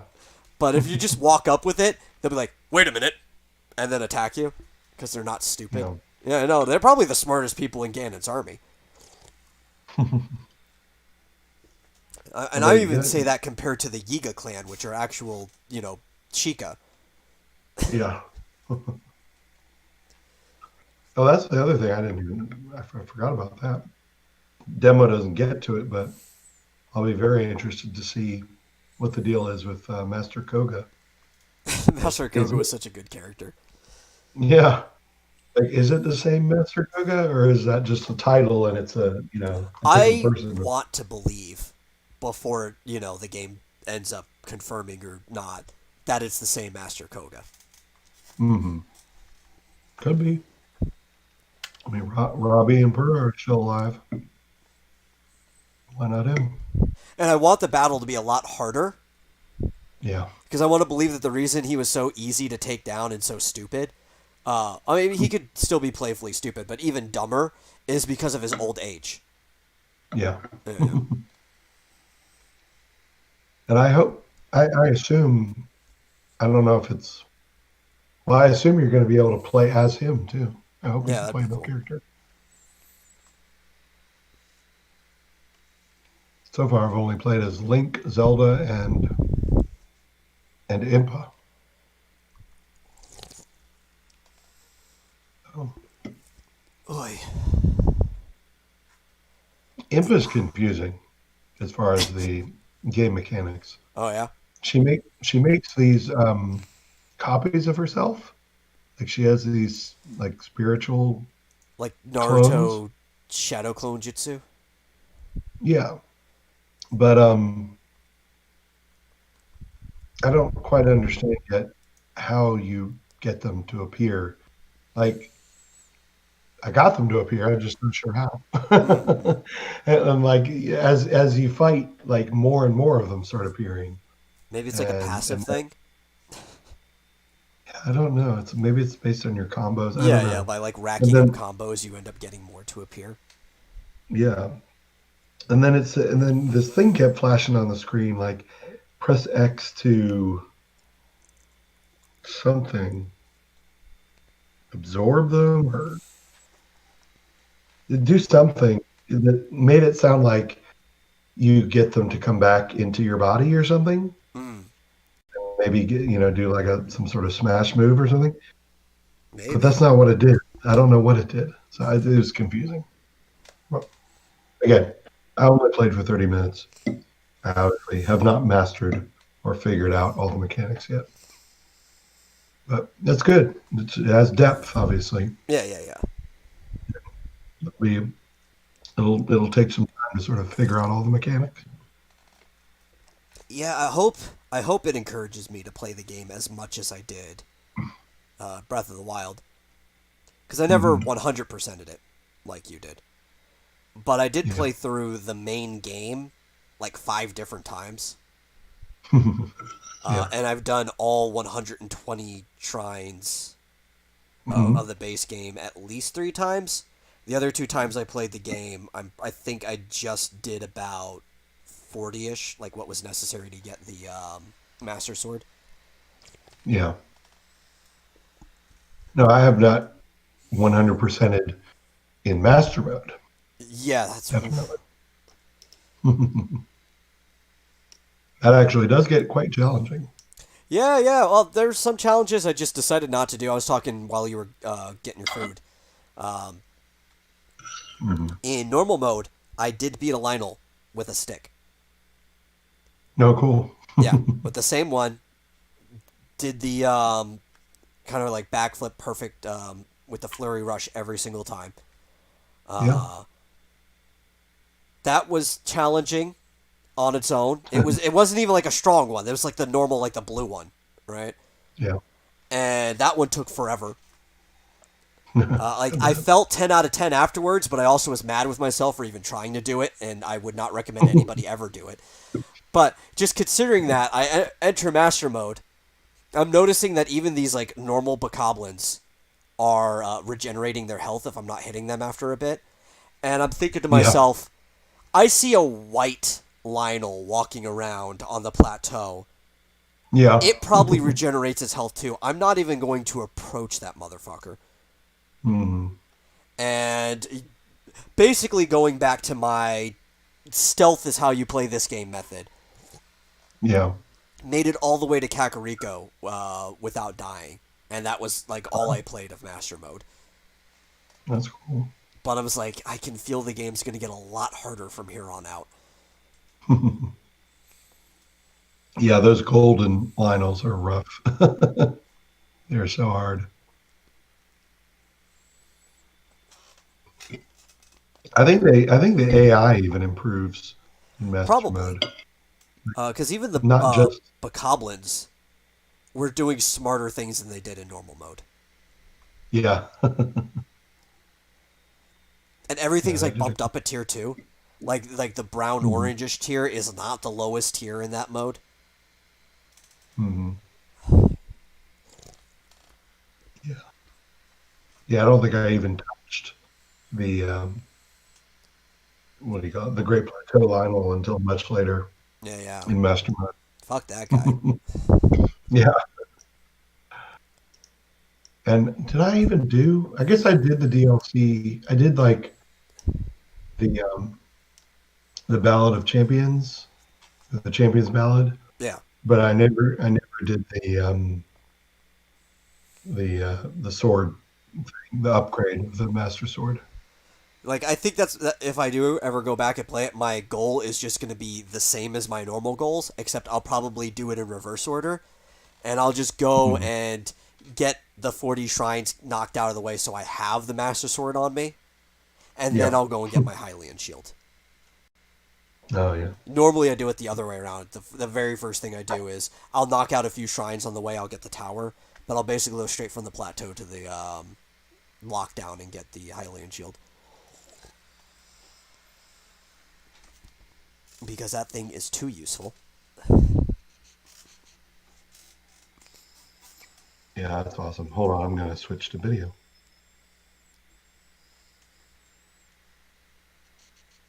And hey, it did not crash. Yeah, yeah. You didn't have any problems today. Yeah, Out of norm. got my little oven mitt there.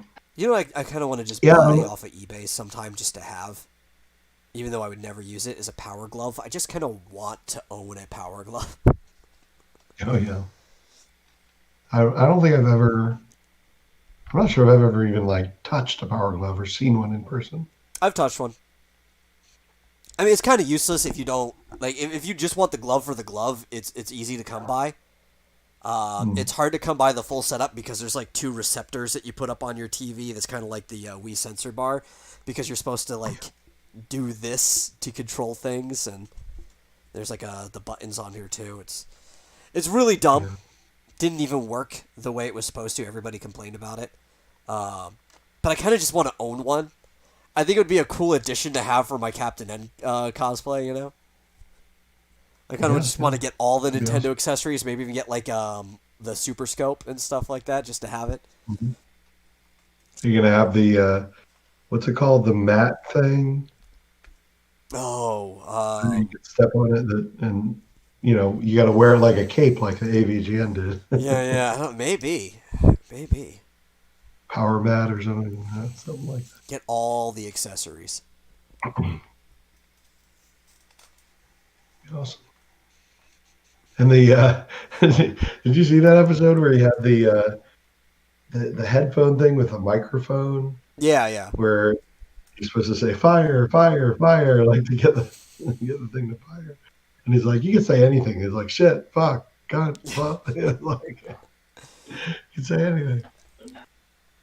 You know what's the funniest thing about is that it's the exact opposite, like the character that he plays. Couldn't be more Mm-hmm. polar opposite than how the guy is in person. He's actually like the most chill and coolest dude in the entire world. It strikes me. Yeah, Yeah, pretty chill. You know, I've met him a I've been couple thinking about times. that. You know, there are two official AVGN video games, Yeah.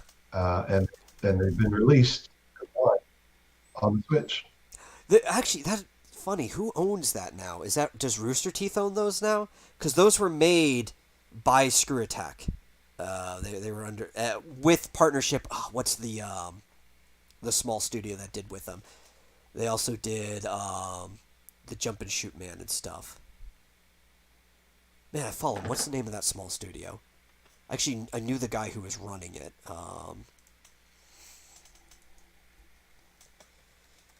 Let's see. Angry Video Game Nerd 1 and 2 Deluxe. Man, it's age restricted. Yeah, yeah. What is There the it name of is. that studio? Uh,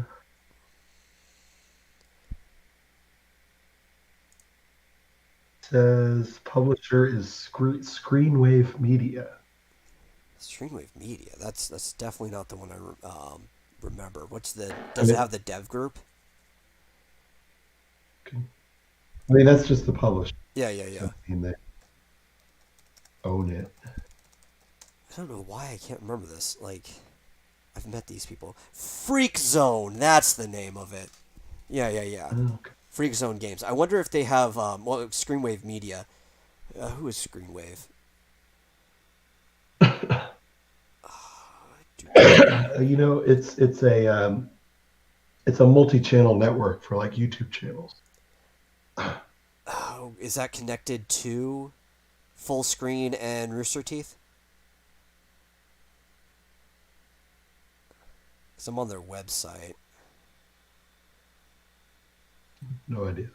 I don't know. There might it might be some connection because AVGN was a part of Screw Attack for the longest time before it became its own thing, and Freak Zone and Screw Attack Games Division, as they called it, made the game together,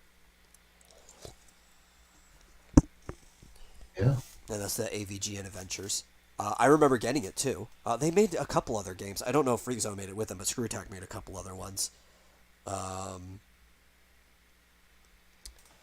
what was it? They had a jump and shoot man game. I think it was just called Jump and Shoot Attack, where it was Mhm. basically like a Mega Man game, but it was like a phone game, and the character was auto running side scrolls, so you were basically telling them to jump or scroll and to shoot and stuff like that. And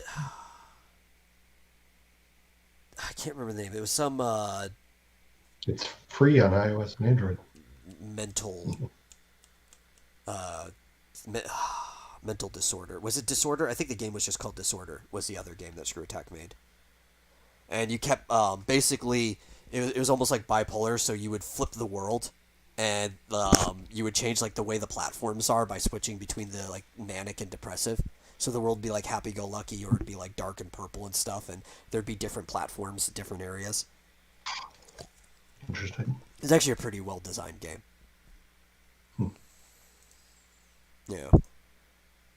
Well, anyway, I noticed that was recently released on Switch. I recommend playing them. I don't recommend trying to finish the AVGN though. They bullshit games intentionally in the way old games were bullshit. Like they literally Yeah. have a square called kill boxes where it's got like a skull, and if you touch it, you die. Like like those type of really old school cheap type games. And you like it because it's AVGN, so every time you die, it has like a randomly generated phrase that sounds like James would say it. Like this game is worse than donkey ass shitting on me for 3 hours straight or something like that, right? It's his type of phraseology, and you get it every single time you die. So how Mm, good would the game be if you weren't dying all the time and getting that type of rage inducement that he gets in the show? yeah. But it gets really cheap, and you start to hate yourself while you're playing the game after a while. I think I have it. Why am I playing? I think I have both of them on Steam, and I think I have one of them, the original one, on the 3DS. Really? Yeah, yeah. Thing. Especially like Well, being in the Screw Attack community, I couldn't not get the games. Like everybody that was a G1 is like, we have to get these games. It's supporting the community. Plus, we've been enthralled in this shit forever. So yeah. Well, anyway, getting back to it, I'm very excited about Age of Calamity. I am Can't wait too. for the final release. That and I wonder if I should get Pikmin 3 on the Switch. Probably. I have it on the Wii U. I've played it many times. Is it worth the money to get it again on Switch? Probably. Because you can always take it with you wherever you want to go. Good point. Yeah, yeah. Don't have to play it Kind of on like the t- I would never get Skyrim again. But to be fair, I also have it on PC and a laptop, so I can still already take it with me if I want to go somewhere.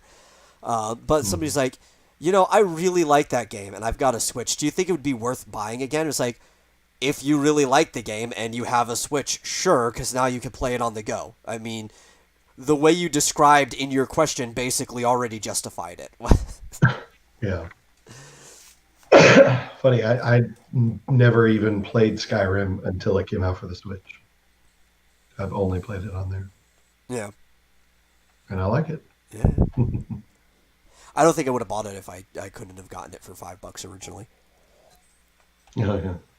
Because I played it before that, and even before I played, I watched my buddy Travis, we played with earlier today, play it, Mhm. and both of us were basically just bitching about the game the entire time that he was playing it.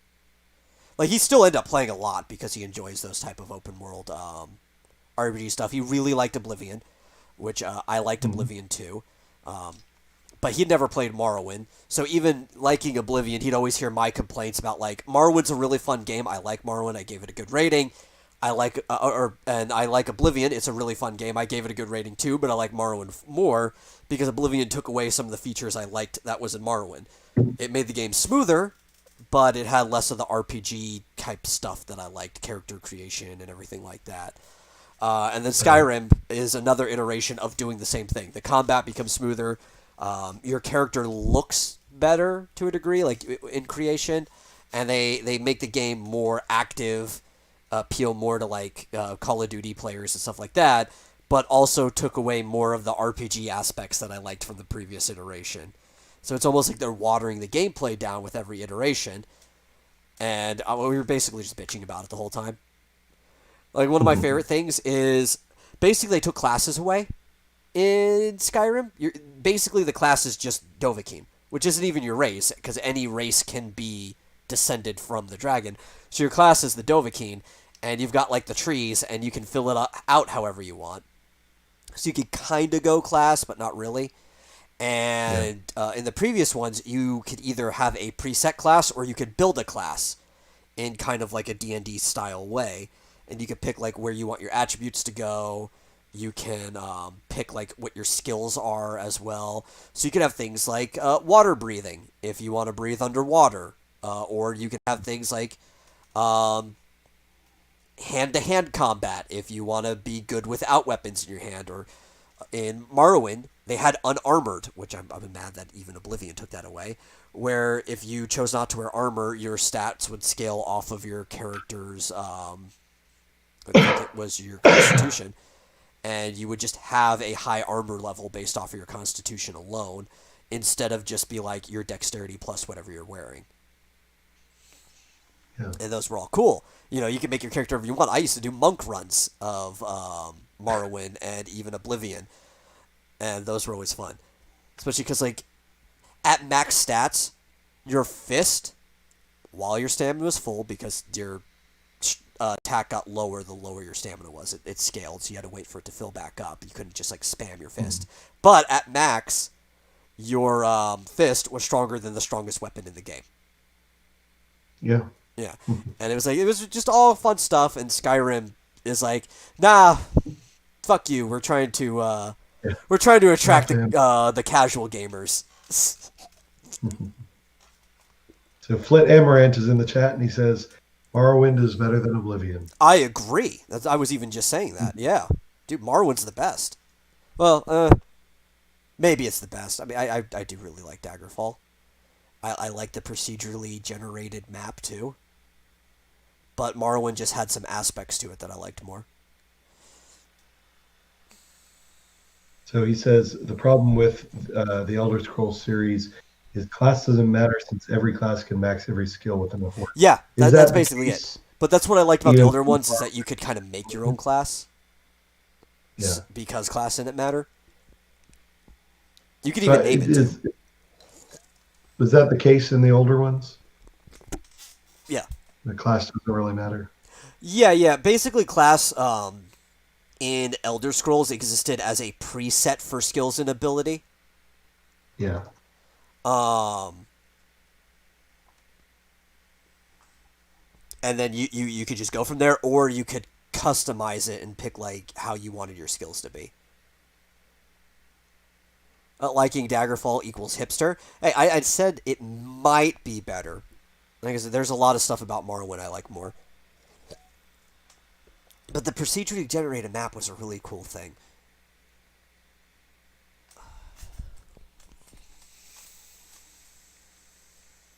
Hmm. Yeah, yeah. Um, So what was the original one? The Elder Scrolls Arena. Arena? Was Yeah, that the the Elder first Scrolls one Arena in the was the first series? one. That's a weird name It's for an RPG. a weird Was game. it an RPG? But it was an RPG? I actually never played Arena, so I couldn't tell you. Daggerfall was the first one I played. Oh yeah. So I guess it wasn't originally planned to be an RPG, but they eventually, I guess it was going to be like a battle royale kind of thing, or maybe or something like that. Arena combat game. But yeah, arena combat. They ended up making it a full blown RPG, but apparently it says although the team had dropped all the arena combat from the game, all the material had already been printed up with the title, Oh, okay. That so it makes went to sense. market as an Elder Scrolls Arena anyway. That's funny. Yeah, like I never played that one. Me neither, but liking it is even more hipster than Daggerfall. I probably yeah. That much is certain. Yeah, yeah. I could probably go back and find some things that are great about it. I've never played. The Daggerfall actually has some truly great things about it that got removed with Morrowind, but I think Morrowind added more things than to make up for the procedurally generated map. Because Morrowind was great, like with the character customization and stuff. You could basically make your character literally however you wanted it to be. When did the downfall of Bethesda begin? Sometime after Skyrim. No, before that, it was a slow bleed. It was what's his face? God, I can't remember his name. It was the other dude who used to work on Elder Scrolls with the main Bethesda guy. Um, and he was even upset with some of the stuff that happened with Morrowind, but Morrowind was still a great game, and you could see the slow bleed start there. Oh God, what was his name? Start with Morrowind? Yeah. Morrowind's a great game, but that's you could tell that's where it began. I think it was Well, like, Bruce when Bruce left is when things went so, downhill. so when was Bethesda good? I No, it wasn't Bruce. It was the other guy. Was mean, it Peter? Morrowind It was might have in been Peter. 2002, so it's like, how far back do you have to go before Bethesda, before you get to the point It where was a Bethesda is really good? slow bleed, and you can see it happening over time. It's like, have you ever seen a war But of so, attrition and how long it takes for the side that was going to lose anyway to lose? yeah, but I mean, wouldn't you say Oblivion was a good It game? was a good game, but it was like a very slow downhill trend. So you agree that Morrowind is better than Oblivion? Oh yeah, Did you say you played Daggerfall? I did play Daggerfall. I think Morrowind overall was a better game, but you could see the kind of like, if you want to call it a disease, the disease that was going to riddle the future games start there. Hmm, weird. Yeah, yeah. I don't know. Another prominent example Yeah, was Fallout 3. yeah. And Yeah. Fallout New Vegas is a great game, but that was also done by another studio.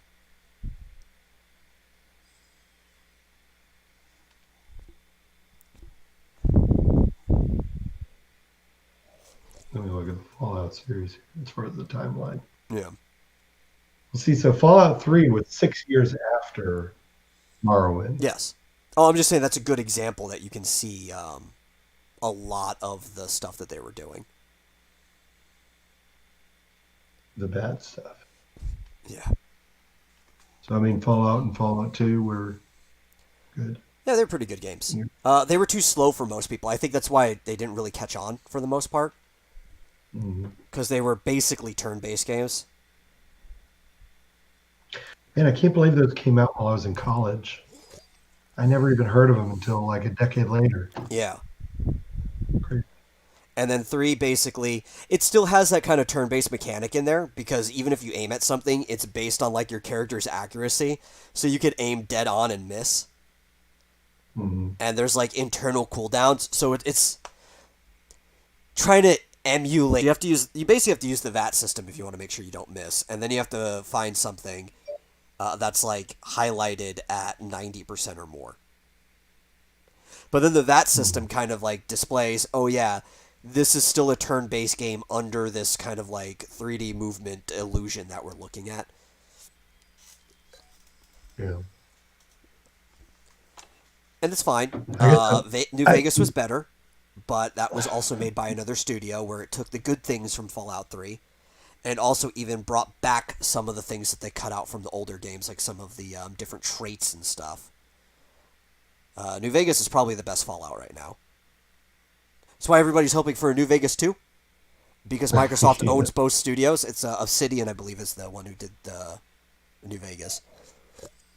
Bethesda just needs to outsource everything I to agree, better studio. because people really like the Doom games. I have um, some reservations of the new Doom series, but overall, they're good games. The second one not as good as the 2016 one. Who developed those? Id, which is a Oh, subsidiary of Bethesda, but for the most part, Bethesda doesn't put their personal hands on it, except in the second one, where the dev lead, like the director, died in the while making it. So then they had to go put somebody in charge, and you can see Bethesda's hmm, dirty paw prints all over it. yeah. Yeah, yeah. I guess I didn't really get into Bethesda games very much until very recently. I mean, I never played any of the Elder Scrolls series until Skyrim, and I have no problem with it, but I have no frame of reference. Yeah, yeah, yeah. Uh, I've enjoyed it immensely, but yeah, I'm sure It's kind of like I you're have telling me the friends previous games were better. Hmm? who absolutely love Twilight Princess, and it's their favorite Zelda game of all of them, Mhm. because it was the first Zelda game they ever played. Yeah, Yeah, I am a Nintendo fanboy. yeah, yeah, I can talk about Twilight Princess all day. Twilight Princess is actually one of my favorites. yeah, yeah. You It's know, I as you play know, it's my every Zelda. least favorite of the main series games. It is your favorite? No, it's my least favorite of the main series games. Oh, it's We've your talked least about this favorite. before. I have a lot of gripes specifically with that game. I still think it's a fine game. You know, it's still a Nintendo quality game in the Zelda series. Uh, and when I talk bad about it, it's like when I talk bad about Final Fantasy VII. I don't hate Final Fantasy VII. I just think it's Yeah. overrated and like the dumbest person amongst a group of geniuses. Hmm. Well, until you get to Final Fantasy 13, which doesn't even belong in the same category. See, I That's feel the same. I black feel the sheep. same way about the Wind Waker. I feel like the Wind Waker is the Final Fantasy VII of the Zelda series. I like Wind Waker. I Way, do think some way people overrated, overrated. but I would say Wind Waker is probably closer to the Final Fantasy 4 in that regard because it's still a good game. It's got like it's a very vocal fan base, but it doesn't necessarily deserve to be the most hype thing, you know? Yeah. Like, and it could be your favorite. My favorite Final Fantasy is Final Fantasy 4, but I can look at it objectively and be like, no, there's just better ones than this one, you know? I say one thing. Flit, get out of my house. Just leave. Just get out right now. He's only ever played PlayStation Final Fantasy games. That's fine though. Final Fantasy VII is his first Final Fantasy Yeah, game. yeah. I am officially gatekeeping you out of the Final Fantasy fandom. 10 killed the franchise for you? You know what? I can't blame you. I honestly cannot blame you for that. But you should go back and play 6 because 6 is the best Final Fantasy. Like, easy. Hands down the best Final Fantasy. Oh yeah, Yeah. I have to agree. Frankly, 1 through 6. Frankly, I think 7 was the beginning of the end for Final Fantasy, at least for me. I mean, At least, one so through 7 was still pretty solid, though, in its system. yeah, If you were an old school person, it did take a little adjustment to the materia system, but it was solid. It wasn't too different from the Esper system for learning magic and stuff like that. Um, just anything beyond 6 just didn't feel like Final 8, Fantasy to me. while I like the story, it's probably the most bizarre story out of all of them, too. Because it's like everything's a dream. But it's just too easy a game because, like, the whole G system for summoning makes the game too easy. You could basically just combo summon after summon and not even have to do what made the characters good. Hmm. How can you play old Final Fantasy games? It There are depends which legit ways one. to play them. There are plenty of legit ways to play them. For 6 specifically, I highly recommend saying fuck the system and emulating it because the Steam version of 6 is the iOS/Android version and it is god awful. Did you say the one on the SNES Mini? Is that the original SNES version? I'm pretty sure it is. Okay, because Yeah, that's you what can I'm play going to that play. one. That that would be a legal version if it wasn't a limited time run console that you're gonna have to pay way too much on eBay to get. Yeah. You got to watch. Didn't we go over this on Wednesday? Yeah, yeah. We did. I told Rick. So the answer to your question, watch the Wednesday show. I went through every single one from 1 through 6 Yeah, yeah. with our And how to with get our it. recommendation on how to get it. You could ask me. I could get you the link to it. I actually have the PSX emulators for like all of the original Final Fantasy games, except for 3 Mhm. because they never did that for 3. You have to play the. I guess the closest thing to an HD port that it's gotten, which is the DS/, mobile and Steam version. Right, right. Yeah, yeah. So But I have them. I'm I actually could get it to going. you. I'd have to re-upload it. I'll just put it on one of my other drives. I had to delete it because it was taking up like half my drive space after Rick got it. It's like I've got 12 email accounts. I could just put it on a different drive. So briefly, I am going to be playing Final Fantasies 1 through 6 on my channel Yeah, yeah. starting tomorrow. I think I decided I'm not going to do it tonight. I've already been. I will have been live streaming for like over 5 hours, which is too much for me. Um, so I'm going to play Final Fantasy 1 on. It's going to be the SNES Mini, but it's going to be the original NES version. 2, I believe I'm going to play the Origins version on a PlayStation emulator. I 3, I'm going to have to definitely buy the recommend that. Steam version. Yeah. 4, I'm going to play on SNES Mini, which is an SNES version. Okay. 5, I'm going to play the Anthology on PlayStation. anthology, Yeah. yes, anthology version on PlayStation. And 6, You're also gonna go back to I'm the going to play SNES the Mini. SNES Mini. Okay. Now, question is, am I going to play the Final Fantasy 4 after years? Yeah, yeah. I The don't thing know. about that game I don't is know. it's a good story to like if you just want to know what happens to their children and stuff like that. Um, Yeah. and I really don't want to spoil it, but it's basically the same game. Oh, okay.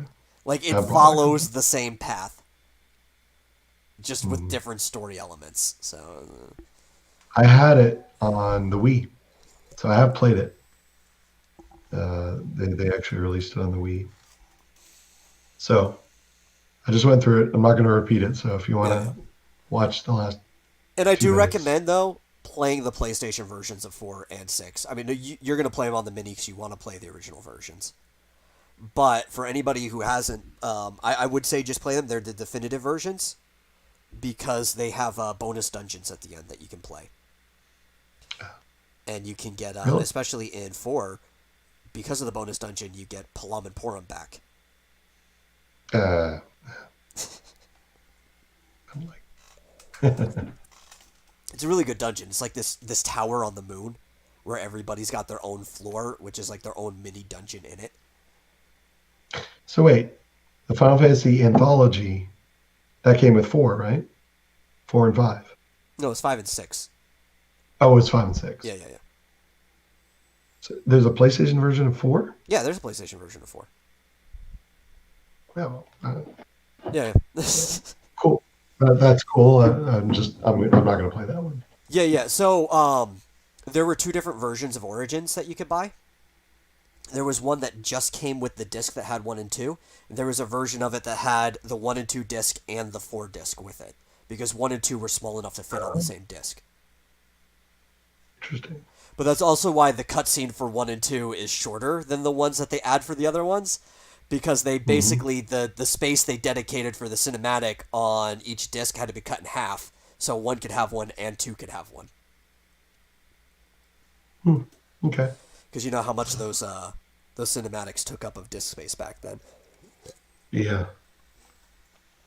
and they're compared to more recent Yeah. Final Fantasies. The cinematics are pretty pretty bare bones, but they're cool. Supio hates PlayStation confirmed. No, I'm playing Final Fantasy. What was it? 2 and 5. Yeah, those are the On ways you're gonna play PlayStation them. Yeah. versions. I have a PlayStation emulator, and I've tested them, so they work really well. Yeah, yeah, yeah. Speaking of Final Fantasy, Although you have to make sure that you get the version of Final Fantasy 5. Make sure you get version 1.1 because I started with 1.0 and it was crashing all the time. yeah, I don't remember what version that I gave Rick. I know it works. I've played through the whole thing though. It's probably 1.1. I downloaded them all in bulk at one point in time. They came together, so they were probably all just the functioning versions that somebody had collected. And Yeah. then I've been redistributing them since then. I'm kind of like a secondhand dealer in that way. Or if you want to save yourself trouble, just watch me live stream over the next couple of years, I guess. However Oh long it yeah, dude, takes who even knows how long it's going to take for you to get to the best Final Fantasy? which is 6. Yeah, yeah, It's gonna take a while. yeah, I started playing Final Fantasy 1 on the Origins one just over the last week or so, just to refamiliarize myself. I haven't got it. Yeah, I played for I think I played a total of 6 or 7 hours, Oh, there's and I so many have not changes even between each finished the game Marsh too. Cave yet. Like So, the changes feel fluid-ish, except for obviously going from 1 to 2 to 3, just because how bizarre 2's system is. But still, it feels kind of fluid if you play them all in order. hmm, It doesn't feel fluid if you played them the way we did, which we discussed last time with 1 to 4 to 6. yeah, Yeah, yeah. pretty big gaps in between there. How can you say I hate the PlayStation? I love Symphony of the Night. I Symphony of the played Night's a through good game. that Yeah. beginning to end tons of times. I think I also accidentally gave Rick the PlayStation version of Harvest Moon because it was just in the same folder. So, which is probably the best Plus, version of Harvest Moon. yeah. Plus, I love Final Fantasy 9. Yep. That's a good one. I might, after I'm done with 6, I might just skip to 9. Yeah, and what I gave Rick has 7, 8, and 9 in it as well. It's all the ones that Now, are playable on the PSX. 10 was on PlayStation 2. 2, Right? yes. I never played that. Yeah, it is pretty amazing. And I have to say, I've been playing Bloodlines. That is a beautiful, worthy successor to Symphony of the Night, Yeah. even though it's not a Castlevania game, but might as well be. Very cool. I haven't finished yet. Anyway, you were going to say something about, Final Fantasy, right. because we played today. I was like, what are you segueing into? I can't even imagine. Oh, yeah. So we were going to get back to it later. Yeah. Man, I knew we were only going to be playing for 2 hours, so I prepared slightly more than 2 hours of material for everybody to play. And did you guys just decide to do almost nothing that I prepared for you to do? I was kind of counting on Dillard to show up because I was basically counting on him being the most charismatic person in the group and convincing the group of what to do. And I was basing it on that of like, oh, these are things I think Dillard would get everybody to do. So like I was not prepared basically at all for you guys to take any of the hunts. I figured maybe you would have found the hunting clan. You should kick everyone except Marsupial and Rick. I'll consider it. Yes. We'll Especially see. that guy who was eating in the microphone. Oh God, dude, Buck, I don't. He makes bizarre sounds all the time, and they're not really bizarre. They're explainable sounds, but he just unapologetically. Like I'll just be in the other room, and I'll have to like mute myself quick if I'm on a call with somebody, because you'll just hear him like burp out, but instead of even just letting out a burp, he'll like not try to suppress it, but it sounds like he is at the same time, and just kind of like bellow out this long ass burp. And I'm like, dude, just let it all out. It'll be faster and less annoying.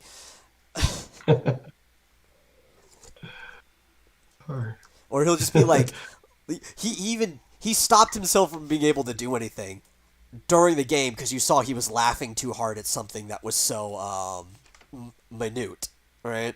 And he'll do that. He'll just Yeah. like get into laughing fits over there, and people are like, "What is that noise? It sounds like a child laughing." He's like, "Kind of, yeah." I know you were like, it's not that funny. And Yeah, I was dude, like, can we just is he keep going to really what we're doing? still laughing?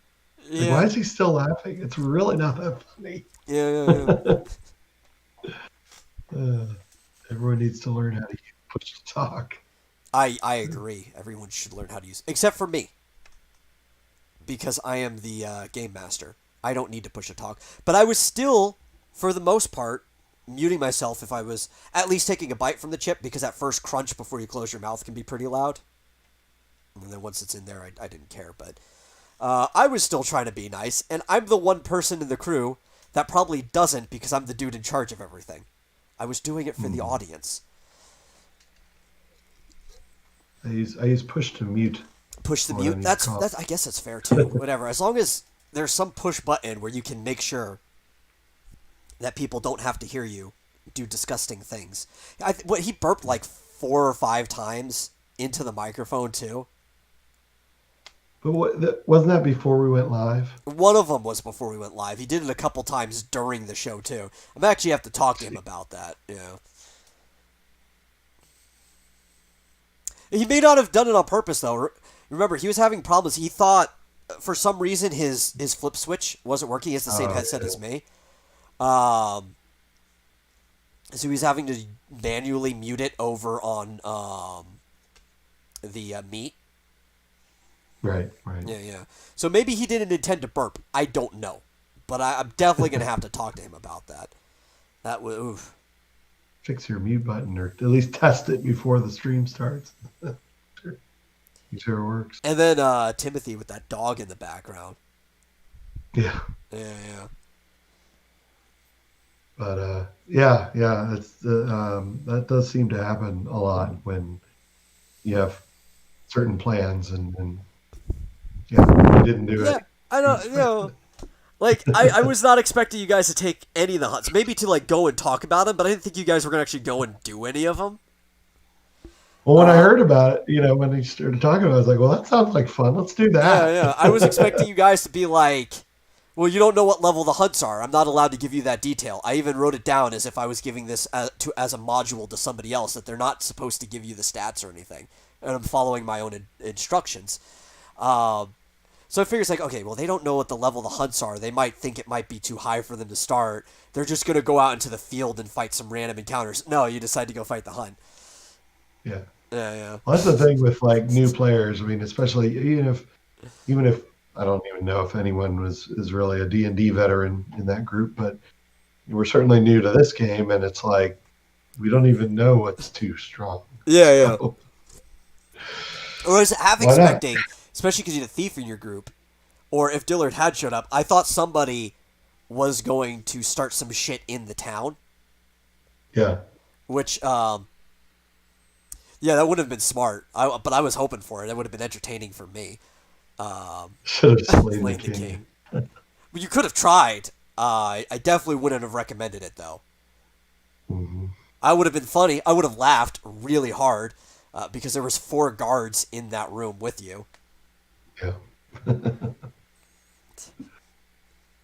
And so here's one thing. I won't tell you how strong the guards are because if you do want to find out, you can find out the hard way. I will tell you they don't have monster stats.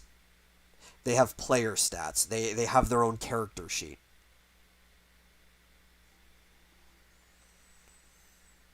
What, he wanted to rob the cathedral Yeah, yeah, or and I thief? would have been fine. He didn't know if there was anything worth robbing because his role was horrible. All of his roles were horrible. Yeah. Timothy He actually wanted is to. He was like, somewhat a hell, I'm a veteran. He was thief. just I want to having bad rob rolls. everything. Yeah,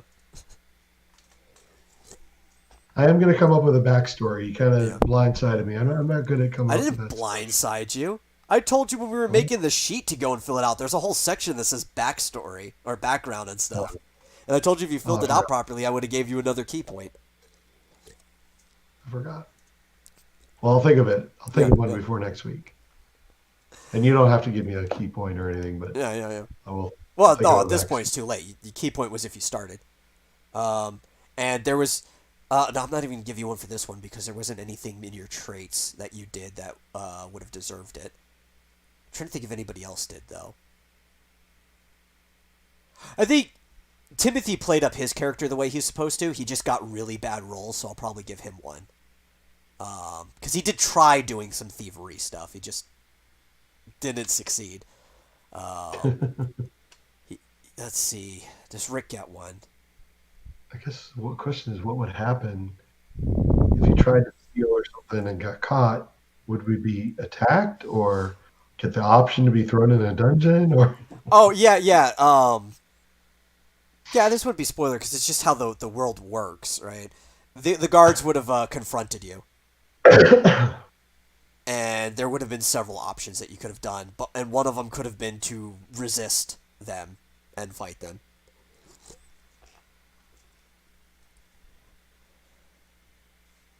Oh, that's convenient. Final Fantasy music I, is playing. I would have been like, Yeah. I don't know these. I don't know these people. I'm not with them. Just blend into the crowd. That's right. No, Yeah, if you I did mean, that, I actually probably I've would got have like given you a that. key point too, because that I've would have got been the playing up your character traits. yeah. I've got the incognito and Yeah. all that stuff. I'm just some Moogle. Yeah, See, what did Rick I'm do just anything? I'm Google. trying I to don't remember know what these. all of Rick's traits Those are. If he deserves a an extra key point.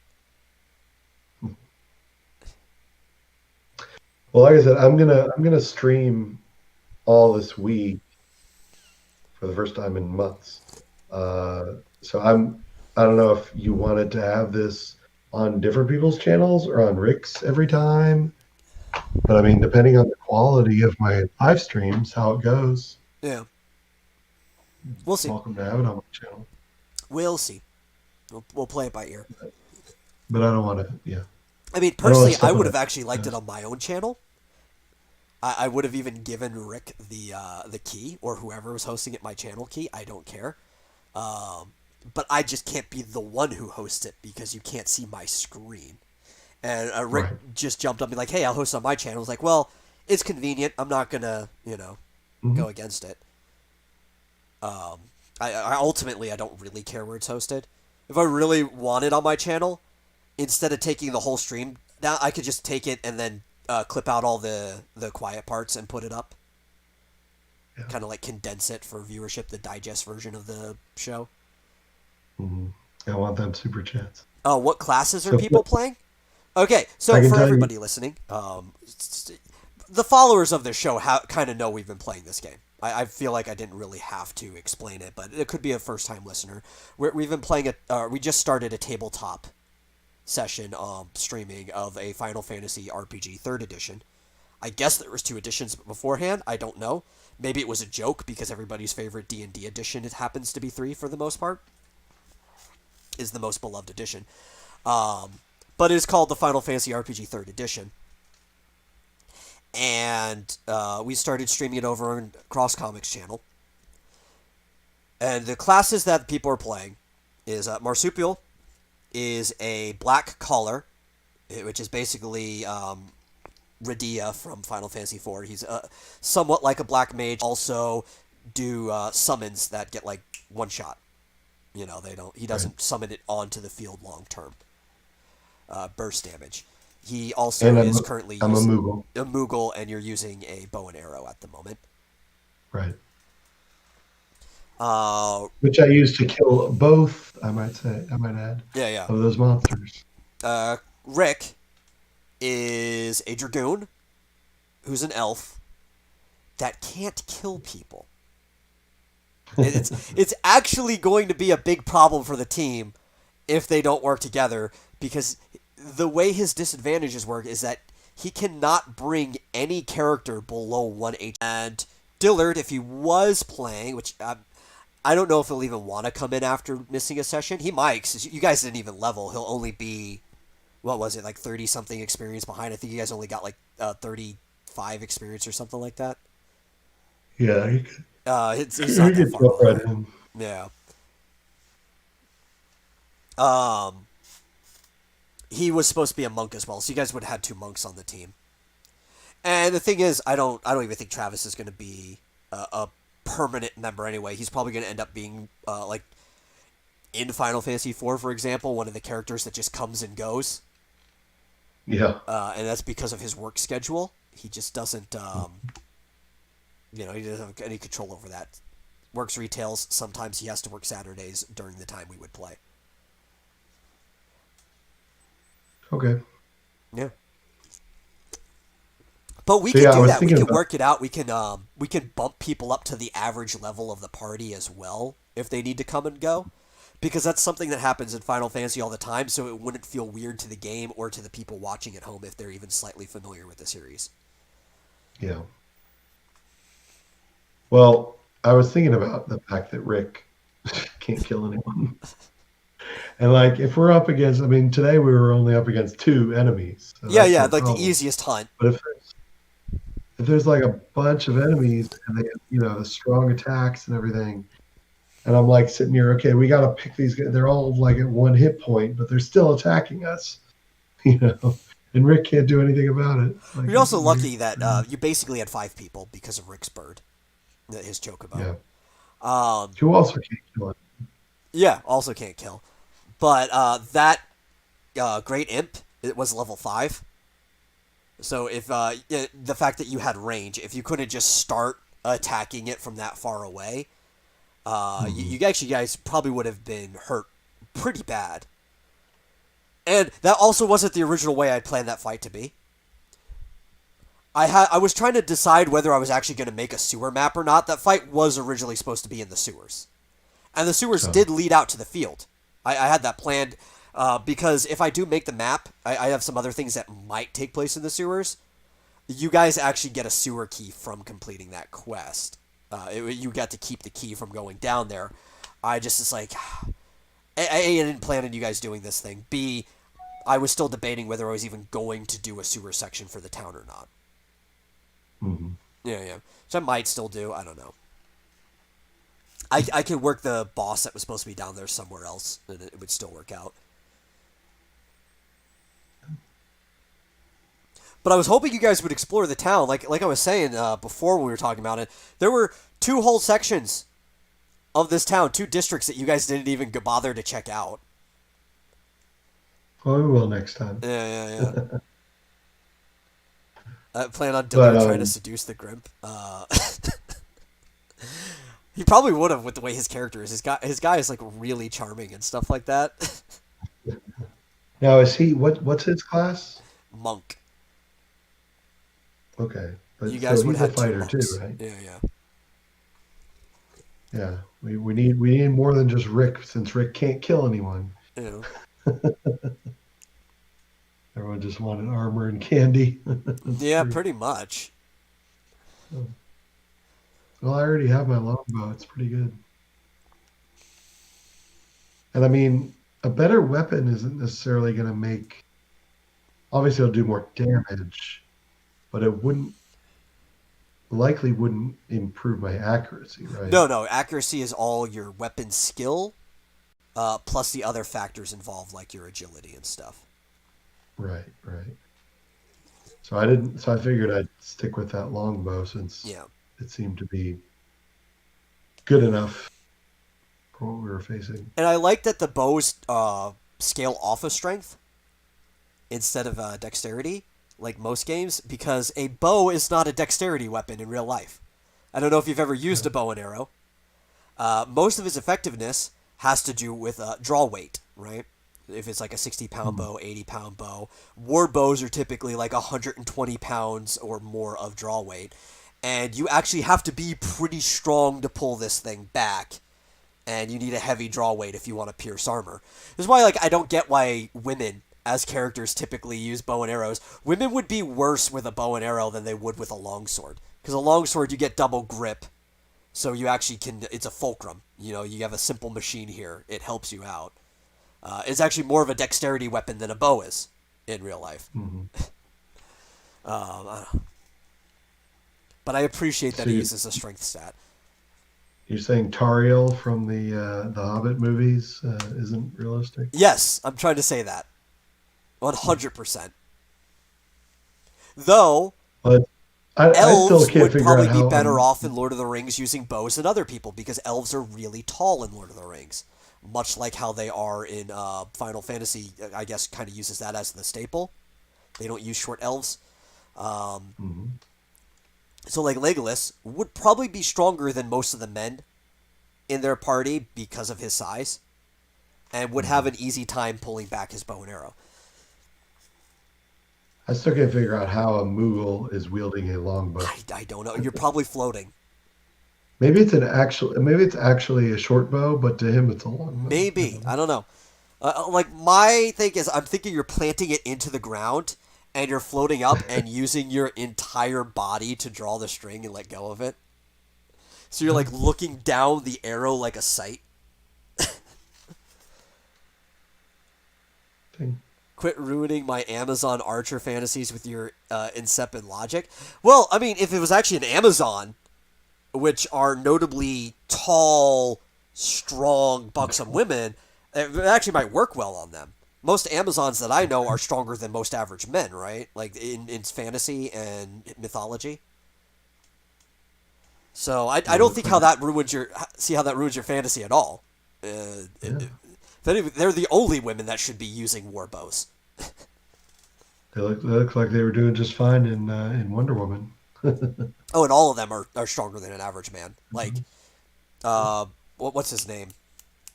The dude. I can't remember that guy, the character's name that Chris Fine played.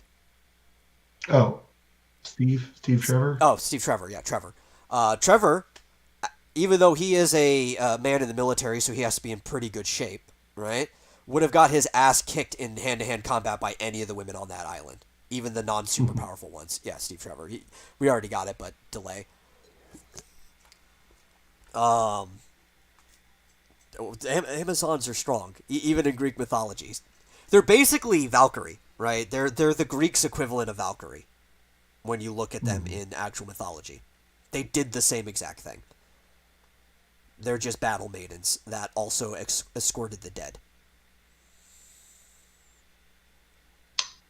Did they cut off their breasts so they could draw their bows more easily?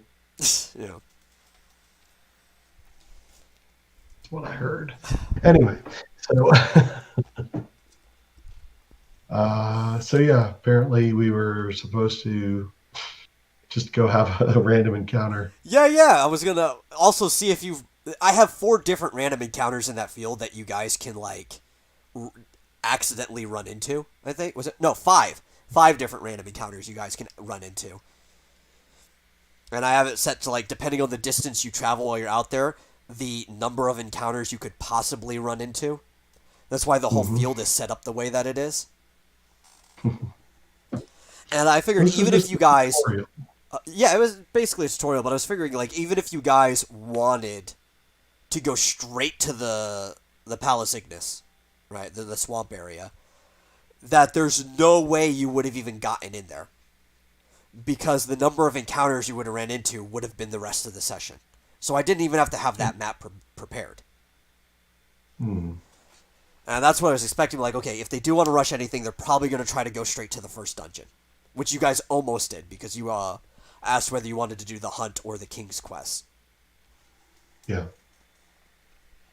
Although just the way it was described or presented to us, it sounded to me like sort of a tutorial side quest. That's what it sounded like. What, the hunt? Yeah, Well, you I guys don't did. think that's the way So you're. you didn't have to stumble upon it. I was trying to tell you about the Yeah, buildings for exploration. Uh, you also didn't have to do it. yeah, The first time you have to go to the hunt hall is later on. There's a part I have it planned where you guys have to go there. okay. Yeah, yeah. I don't know. It sounded so perfect. I was like, okay, this whole quest for the king thing sounds like it's going to take a while. Yeah, yeah. We don't have a while. Hey, this hunt thing popped up. I was like, oh, like one battle? Let's do that. That sounds Yeah. great. Let's do it. You made it too enticing for a beginning party. Yeah, yeah. And it was designed to be a pretty easy hunt, to be fair. Of Like, course. I was expecting you guys to take a bit more damage because I wasn't didn't know Rick was going to be taking a chokebo, and I also didn't design any of this around your party specifically. Right, a lot of this stuff I already had planned. Like I was going to run this for a different group, and I also wasn't Mhm. planning it for their party specifically either. I'm basically making this like just a blank rerunnable campaign that you can run anything in. You know, Yeah. I'll have like little mini events that are built in the game that aren't part of my notes that are just Mhm. specifically for you guys. Um, but for the most part, you'll be following a game that I'm designing anyway. Yeah. Yeah, yeah. Flit says, yeah, screw the king, down with the monarchy. I didn't say that. I just said let's put him off for a while. I don't even follow his heir, his daughter, his Yeah, yeah. You have to go save his hair. nephew, son. Was it a boy or I don't even? Somebody's missing. Whatever. We'll get to it later. Missing, kidnapped, whatever. Dead. I don't care. We'll get to it. I just wanted to, but yeah, we barely explored. I mean, here's the thing: exploring the town could have taken the whole session. It could have, Could yeah. have taken forever. There were more places to And shop and stuff too. yeah, I just wanted to get to one battle. It's like, I mean, even when, you were the guy asked about the accessory shop. I was just like, I'll do that next time. Let's do that next time. Yeah, yeah. Yeah. Hey, Mr. Squeakers. Dude, So we always yeah, go for this well, long. It's a 3 hour show plus whatever buffer time for the loading screen at the beginning and the end. Let people get in and get out. so it's good though. I mean, I think we will do more, especially if Yep. John's there. He'll want to explore the town, and Yeah, yeah, especially since we only explored 3 of the 5 districts. yeah, I yeah. think. There's 2 more districts to So explore. I gotta get my bangles on. Yeah, yeah. But you were already in the district for that one too. Yeah. Yeah, So yeah. Yeah, and I The mean, problem is the see if session there's is any so other. short, though, right? Like I know you say that it's already tiring you out, but your average session is somewhere between 4 to 6 hours for any tabletop game. That'd be fine if we Yeah, didn't have this show yeah. right Well, after. that's why I'm thinking if we go But longer, we're just gonna move this to Sunday temporarily. yeah, Yeah, yeah, yeah. yeah. Because I Um, was in the back of my mind, I was like, how much time are we gonna have in between where I can have a cigarette? you got to be You able, know, yeah, you got to where I smoke, can got get to it. get something to eat, maybe use the restroom, Yeah, something like that. yeah. Maybe just like I went for a decompress. I mean, walk. you know, I did too. I Yeah, actually yeah. did too. Yeah, I went for a walk. Um, I was just thinking that, so I was just like, uh, let's. I just want to try a battle. I just want to learn the system Yeah, yeah, because yeah. I've never played this before, I think it's a fun and system too. mhm. Like And compared to, exploring the town yeah, is something I've done before yeah, yeah, in a yeah. D&D game. You could have So accidentally gotten into a battle in the town. yeah, that's if true. That's true. if Timothy actually tried and wasn't successful of pickpocketing, you could have totally accidentally got into a battle and seen the mechanics. That's true. Could have done that. You could get on it right now, or not right now, but the next time, totally. I guess he doesn't like the charisma vacuums. Yeah, I I care. think Unless you that's just what don't he want to meant. play with them, yeah. Um, They have there's still negative room in the charisma. party for another person. Even with Dillard, there's room in the party for one other person. There you go. I know. Because the Well, total Evan campaign is apparently. balanced between a team of 4 to 6 people. Mhm. We were we were gonna have Evan. I thought we were gonna have Evan in there, but I Uh, think he's not interested. I don't think he wants to do yeah, yeah, it, I don't either. considering the fact that he absolutely outright refuses to make a character. Yeah, yeah. And even when I pretend, well, I didn't pretend, but I tried to placate him, and he was like, He totally could be a ghost as his actual he character. he made up an excuse. Yeah, yeah. And Dillard didn't show up. We offered he could have come in and played Dillard if he got Dillard's permission. I don't even think he asked. Yeah, Yeah, yeah, true. So come on in, Flit. I haven't talked to you in a long time, man. yeah, yeah. And we've only got 35 experience. It takes 500 to get to the next level, so it's not like you're going to be behind Yeah, yeah. at all. No, no, no, no. More More than than 4 people would not be too many. Like I said, I balance this around 4 to 6 people. Having more than four makes no, that first hunt too easy, but the first hunt is supposed to be easy. yeah, Yeah, no, it was going to be Ghost Evan. Evan yeah, was going to be a ghost. yeah. And then he was going to possess people's characters if they don't show up, which I guess is not the worst idea. I just don't know why you would need to have a ghost character for that. Yeah, Yeah, yeah. yeah. No, there's Dillard. Dillard. Hey, John. Um, what was it? What's his character? A monk? A human? Yeah, his is a human monk who doesn't have a nose. Why does everyone pick human? There's like like what, 12, Because 14 different you, races? well, you actually only have 2 humans on your team. I know. That's Yeah, yeah. true. But humans comfortable. It's familiar. You don't have to think. Yeah, Evan Oh, as Ghost Evan Dillard. I guess. as Yeah, Dillard. possess Dillard. I guess would be one way to do it. Yeah. Yeah, yeah. Maybe Dillard as Ghost Evan, I guess, or something. Yeah, yeah. I don't know. Doesn't have to be. Well, anyway, so Evan's not going to do it. Is the bottom line. I Yeah, got yeah, the yeah. He feeling he's totally not could going have been to do in. it.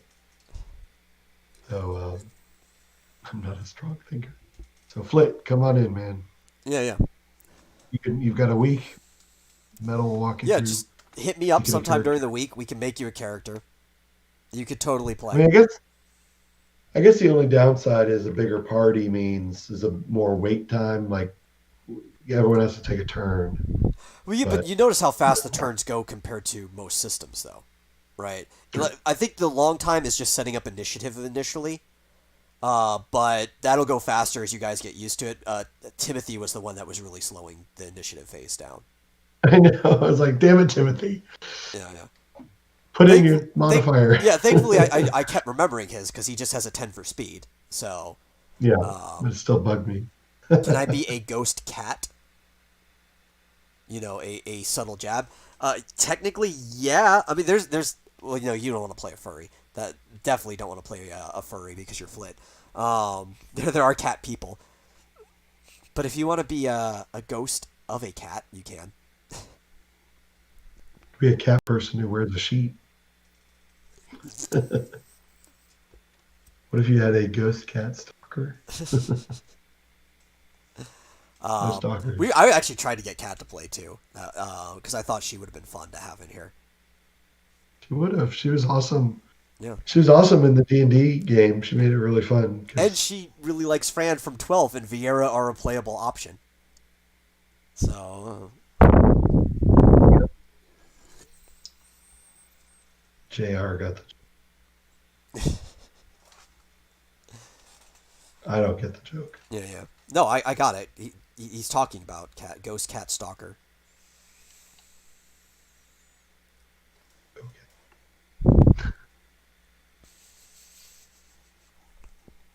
Well, anyway, it was fun. Yeah, yeah. It Yeah, was. I think we'll get the hang of it. I mean, I can't wait. Like you said, I only used my bow and arrow to Yeah, kill off the one hit point enemies that but combat went that pretty Rick fast. refused to kill. But Um, I've got magic that I didn't even get to use. yeah. Combat even goes faster as the turns go because, like you, kept targeting the same one over and over, so you already knew what you had to roll under. Yeah. Once you get that down for each person, combat goes faster. And if people actually read their skills and plan what they're going to do before their turn comes up, it goes even faster than that. It's a pretty Oh, quick system. see you later, John. Good luck. Leaving. Oh man, we hit red. I hope we're still on. I don't know why. Whew. They're dropping frames? No, it still says 30 frames per second. Oh, okay. Yeah, you Yeah, it was a kind of rough started to start, but roll I think up. the stream turned out well overall. Thank you. Yeah, yeah. I think it's a very solid system too. There is one thing I know about the system that will come and play later on. I don't think it will ruin your guys' fun. You just have to go into it with the right mindset. Specifically, Marsupial's going to have the most fun out of everyone. Just so you know, mages kind of become the star players by the end game. Just because magic becomes that powerful. But you guys are still squishy pieces of shit. So you need your tanks to stand in the way. That's just how it goes. It was a other. Yeah, yeah. Yeah, I Should be saw the back. red. I don't know what's going on there. Um, I guess my question is related. I mean, if I had a question related to positioning in the field, do I have to keep accounting for like my teammates being in front of me? Oh, I said you don't If I'm have this, to. I mean, I'm going to put into play, but let's say you get a botch, right? oh, so I mean, if they're right in front of me and I get a hit, I'm not going to hit them, No, right? no, I'm because going the to actually spaces hit are 5 feet them. wide, and Okay, none of your teammates actually take up 5 feet in width. yeah, But like, let's say you rolled a 95 or higher, that arrow's got to go somewhere. And what would be a critical fail more than hitting your own teammate, right? okay, that I understand. Yeah, yeah. So I was saying you could do it. You just have to. Well, yeah, I actually already said that in the stream too. I don't know if you heard it. This game is good for players and specifically beginners. It's not an entry level game, but it's good for beginners to get it adjusted to. The reason it's not an entry level game is because there's a lot of work on the DM side, which I like because my biggest pet peeve is lazy DMs, right? Not so much like, like, there were some things I wasn't prepared for because I didn't think they were going to run through, but lazy DMs are those who cut corners in the middle of gameplay, right? And I hate that. I see people doing that all the time. Um, and this one has a lot of math and a lot of work on the DM side. you don't have to worry about that much as a player. I had my graphing calculator over here. I was doing all the calculations while we were doing stuff like that. And like I said, after, like, I wouldn't even give you the benefit of the doubt for this because you got to watch the first session. After this session, I'm not telling people what their the ratings are for their chance of success. They just have to roll, and I'll let them know if they beat it or not. Yeah. So very little to no math, Yeah. but I'll still re-explain how the chance of success system works to you. But hmm, because you got to see it, I'm not going to tell you the numbers and stuff because that would also ruin it for the other people. That would just make it yeah, easy. It's like, oh, well, we all heard that number. We know, what, for the most part, what we have to beat. yeah, yeah. So that was what I was a little bit confused about, Yeah. as far as where I needed to be on the field. Because obviously, as a Magic user, I'm pretty weak. I need to stay back, and if I have to be like worrying about who's in front of me, I understand if I have a miss or a botch or Yeah, yeah. a really Well, bad it also depends roll. if your spell's a Yeah, I projectile, might hit. right? So, like, fire in Final Fantasy isn't typically a projectile, right? You cast it, and it's like an explosion happens at the thing you cast, so. Good point. Yeah. Yeah. So, but even like with the bow and arrow, I was like, do I always need to be off to the No, side, no. It's or just can I safer. be behind someone? Yeah. Yeah, because if I hit, then I hit. If I hit the enemy, then Yeah, yeah. okay. It would have been funny if you shot Travis right in the back. I would have laughed really hard. Yeah, Because then we would have to do calculations of normal. It would have to been your like 2 times strength plus the I think D6 was the calculation, and then yeah. mitigated by his armor. Uh, Yeah, yeah, and he would have taken that much damage. But it's really straightforward. Like it's pretty easy, right? The chance of success is always going to be for a physical attack. The your accuracy minus their evasion, and then you have to beat that roll. So be yeah. under that, and Which then is equal to or less, yeah, right? equal meet or beat unless it's 95 or up. Then it has to be under 95, so it has to be 94 or lower. It always has to be 94 or lower. Okay. But for skills, you can't crit or botch skills. Right. Yeah, yeah. So I agree. See, now that I better understand, I'm going to be using Rick as a human shield from now on. Yeah, yeah. Especially with magic, since you can't botch magic, it's not like you're ever gonna hit your party members with it, Yeah, unless it's there like you an go. AOE thing and they happen to be standing in the AOE field. Yeah. So yeah, I may be hitting Rick in the back multiple times with my bow now, depending on how the rolls go. Yeah, yeah, yeah. And So magic's how do easy you? because you have magic accuracy, and they have a magic evasion, so that's going to be the same way to do the chance of success. And they have a magic armor, so we'll just you reduce that from the total. Right. So how in a standard roll 20 game, or whatever Standard D like whatever they D20 call type game. D20, Yeah. how do you do a percentile 100 roll? You said something about rolling two Yeah, D10s. it's 2d10s. I actually, my backpack's here, so I probably have Like the if die you're with me. in I real can pull them life out. at a table, I need to roll a percentage roll. Yeah, yeah, yeah. How do I do that? Here, let me. I should have them like literally right here.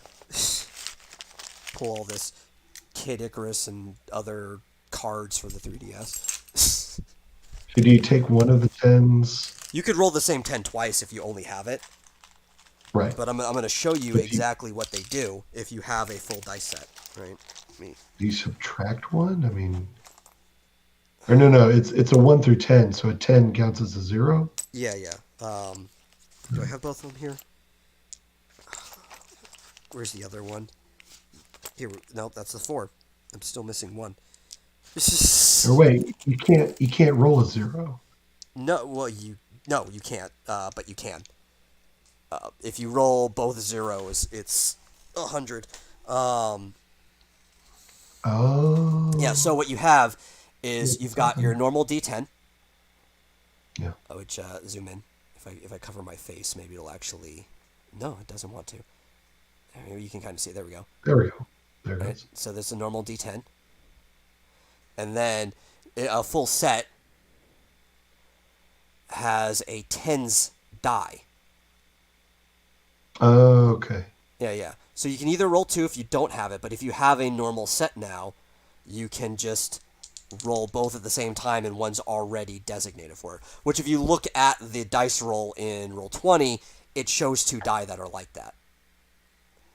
So it's a 2d10, one of them marked for the 10 spot. Hmm. So like I just rolled So a 65.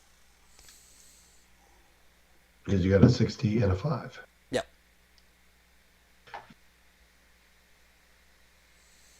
But okay, so the singles, one of them So goes the from 1 to 0 10. Right? 0 is normally nothing. So Right. if So if you you get roll two 0, 0, and zeros, a 5, it would you just be just 5. you roll a Yeah. 5. But if you get 0, 0, and a 10, that's 100. Yeah. Because of the 0 spot. So if you get all zeros, it's the 100 because you can't have a 0. Because the But 10 is a 0. Where is it? See? what if you On the roll a die, 10 10? is normally a 0. It just counts as 10. Oh, it's a 0. Yeah, yeah, yeah. See, it says 0 through 9 is what they got on there. Mr. Squeakers even said it too.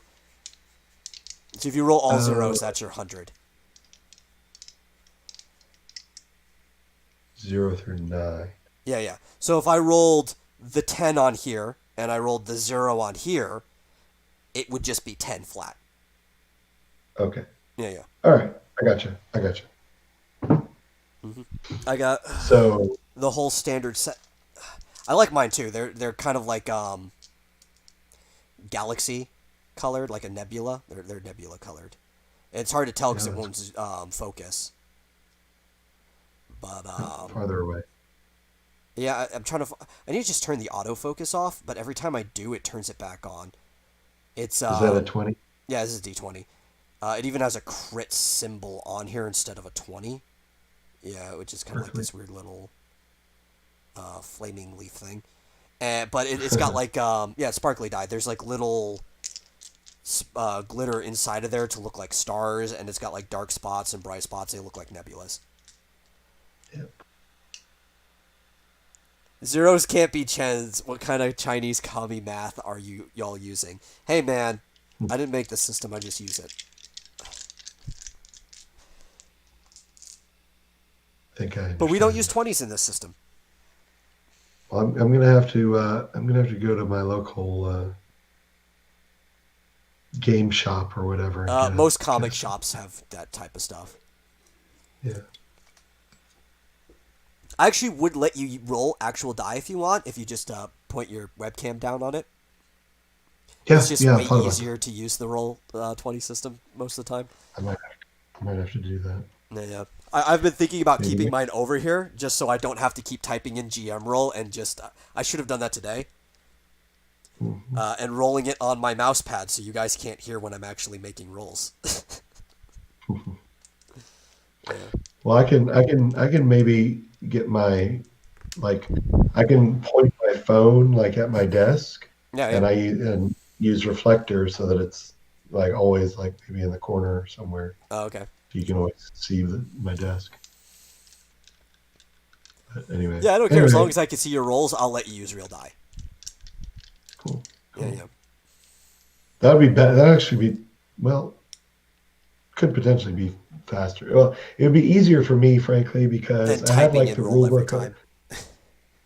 What's that? Then typing in roll every time. Yeah, well, plus, I have two computers here, and I know you have like a dozen tabs open, but me just having like three tabs open was a bit confusing Yeah, yeah, because yeah. I was trying. Oh, because I'm thankfully my docs are all properly labeled, so I'm looking at like, okay, here is Marsupial's sheet. Here's I have it labeled as Piper's sheet. Here's Tim's sheet. Here's Buck's sheet because Travis is Buck, and then it's like here's the prologue for the game. Like I have all these different tabs open. Here's the rule book. Here's my YouTube that has the background music playlist and everything. And Yeah, I may end up printing out my sheet as well before next week. So yeah, you can. You could print it out each time if you want to. The reason the docs is so good is because you just update it when you level up right there or change equipment. Yeah, sure. Yeah. It's Or if it's you just want, easier when you're playing I to like can flip through and find the numbers. give you a blank sheet if you want too. You could update it with pencil. You know. Yeah. Okay. Because I Anyway, have. it's after Well, I have 9. a. Yeah, it is after 9. So we should bring this party to a close. Yeah. Thanks everybody for showing up and listening to the podcast now or in the future. I'm the Metal, and this has been And my I'm co-host. Marsupial Gamer. And we'll see you next time on the Vomitorium, hopefully on schedule. It's a Wednesday. There shouldn't be a problem. It's just that the Saturdays might move to Sundays, depending on how things go. You guys, you take it easy. So yeah.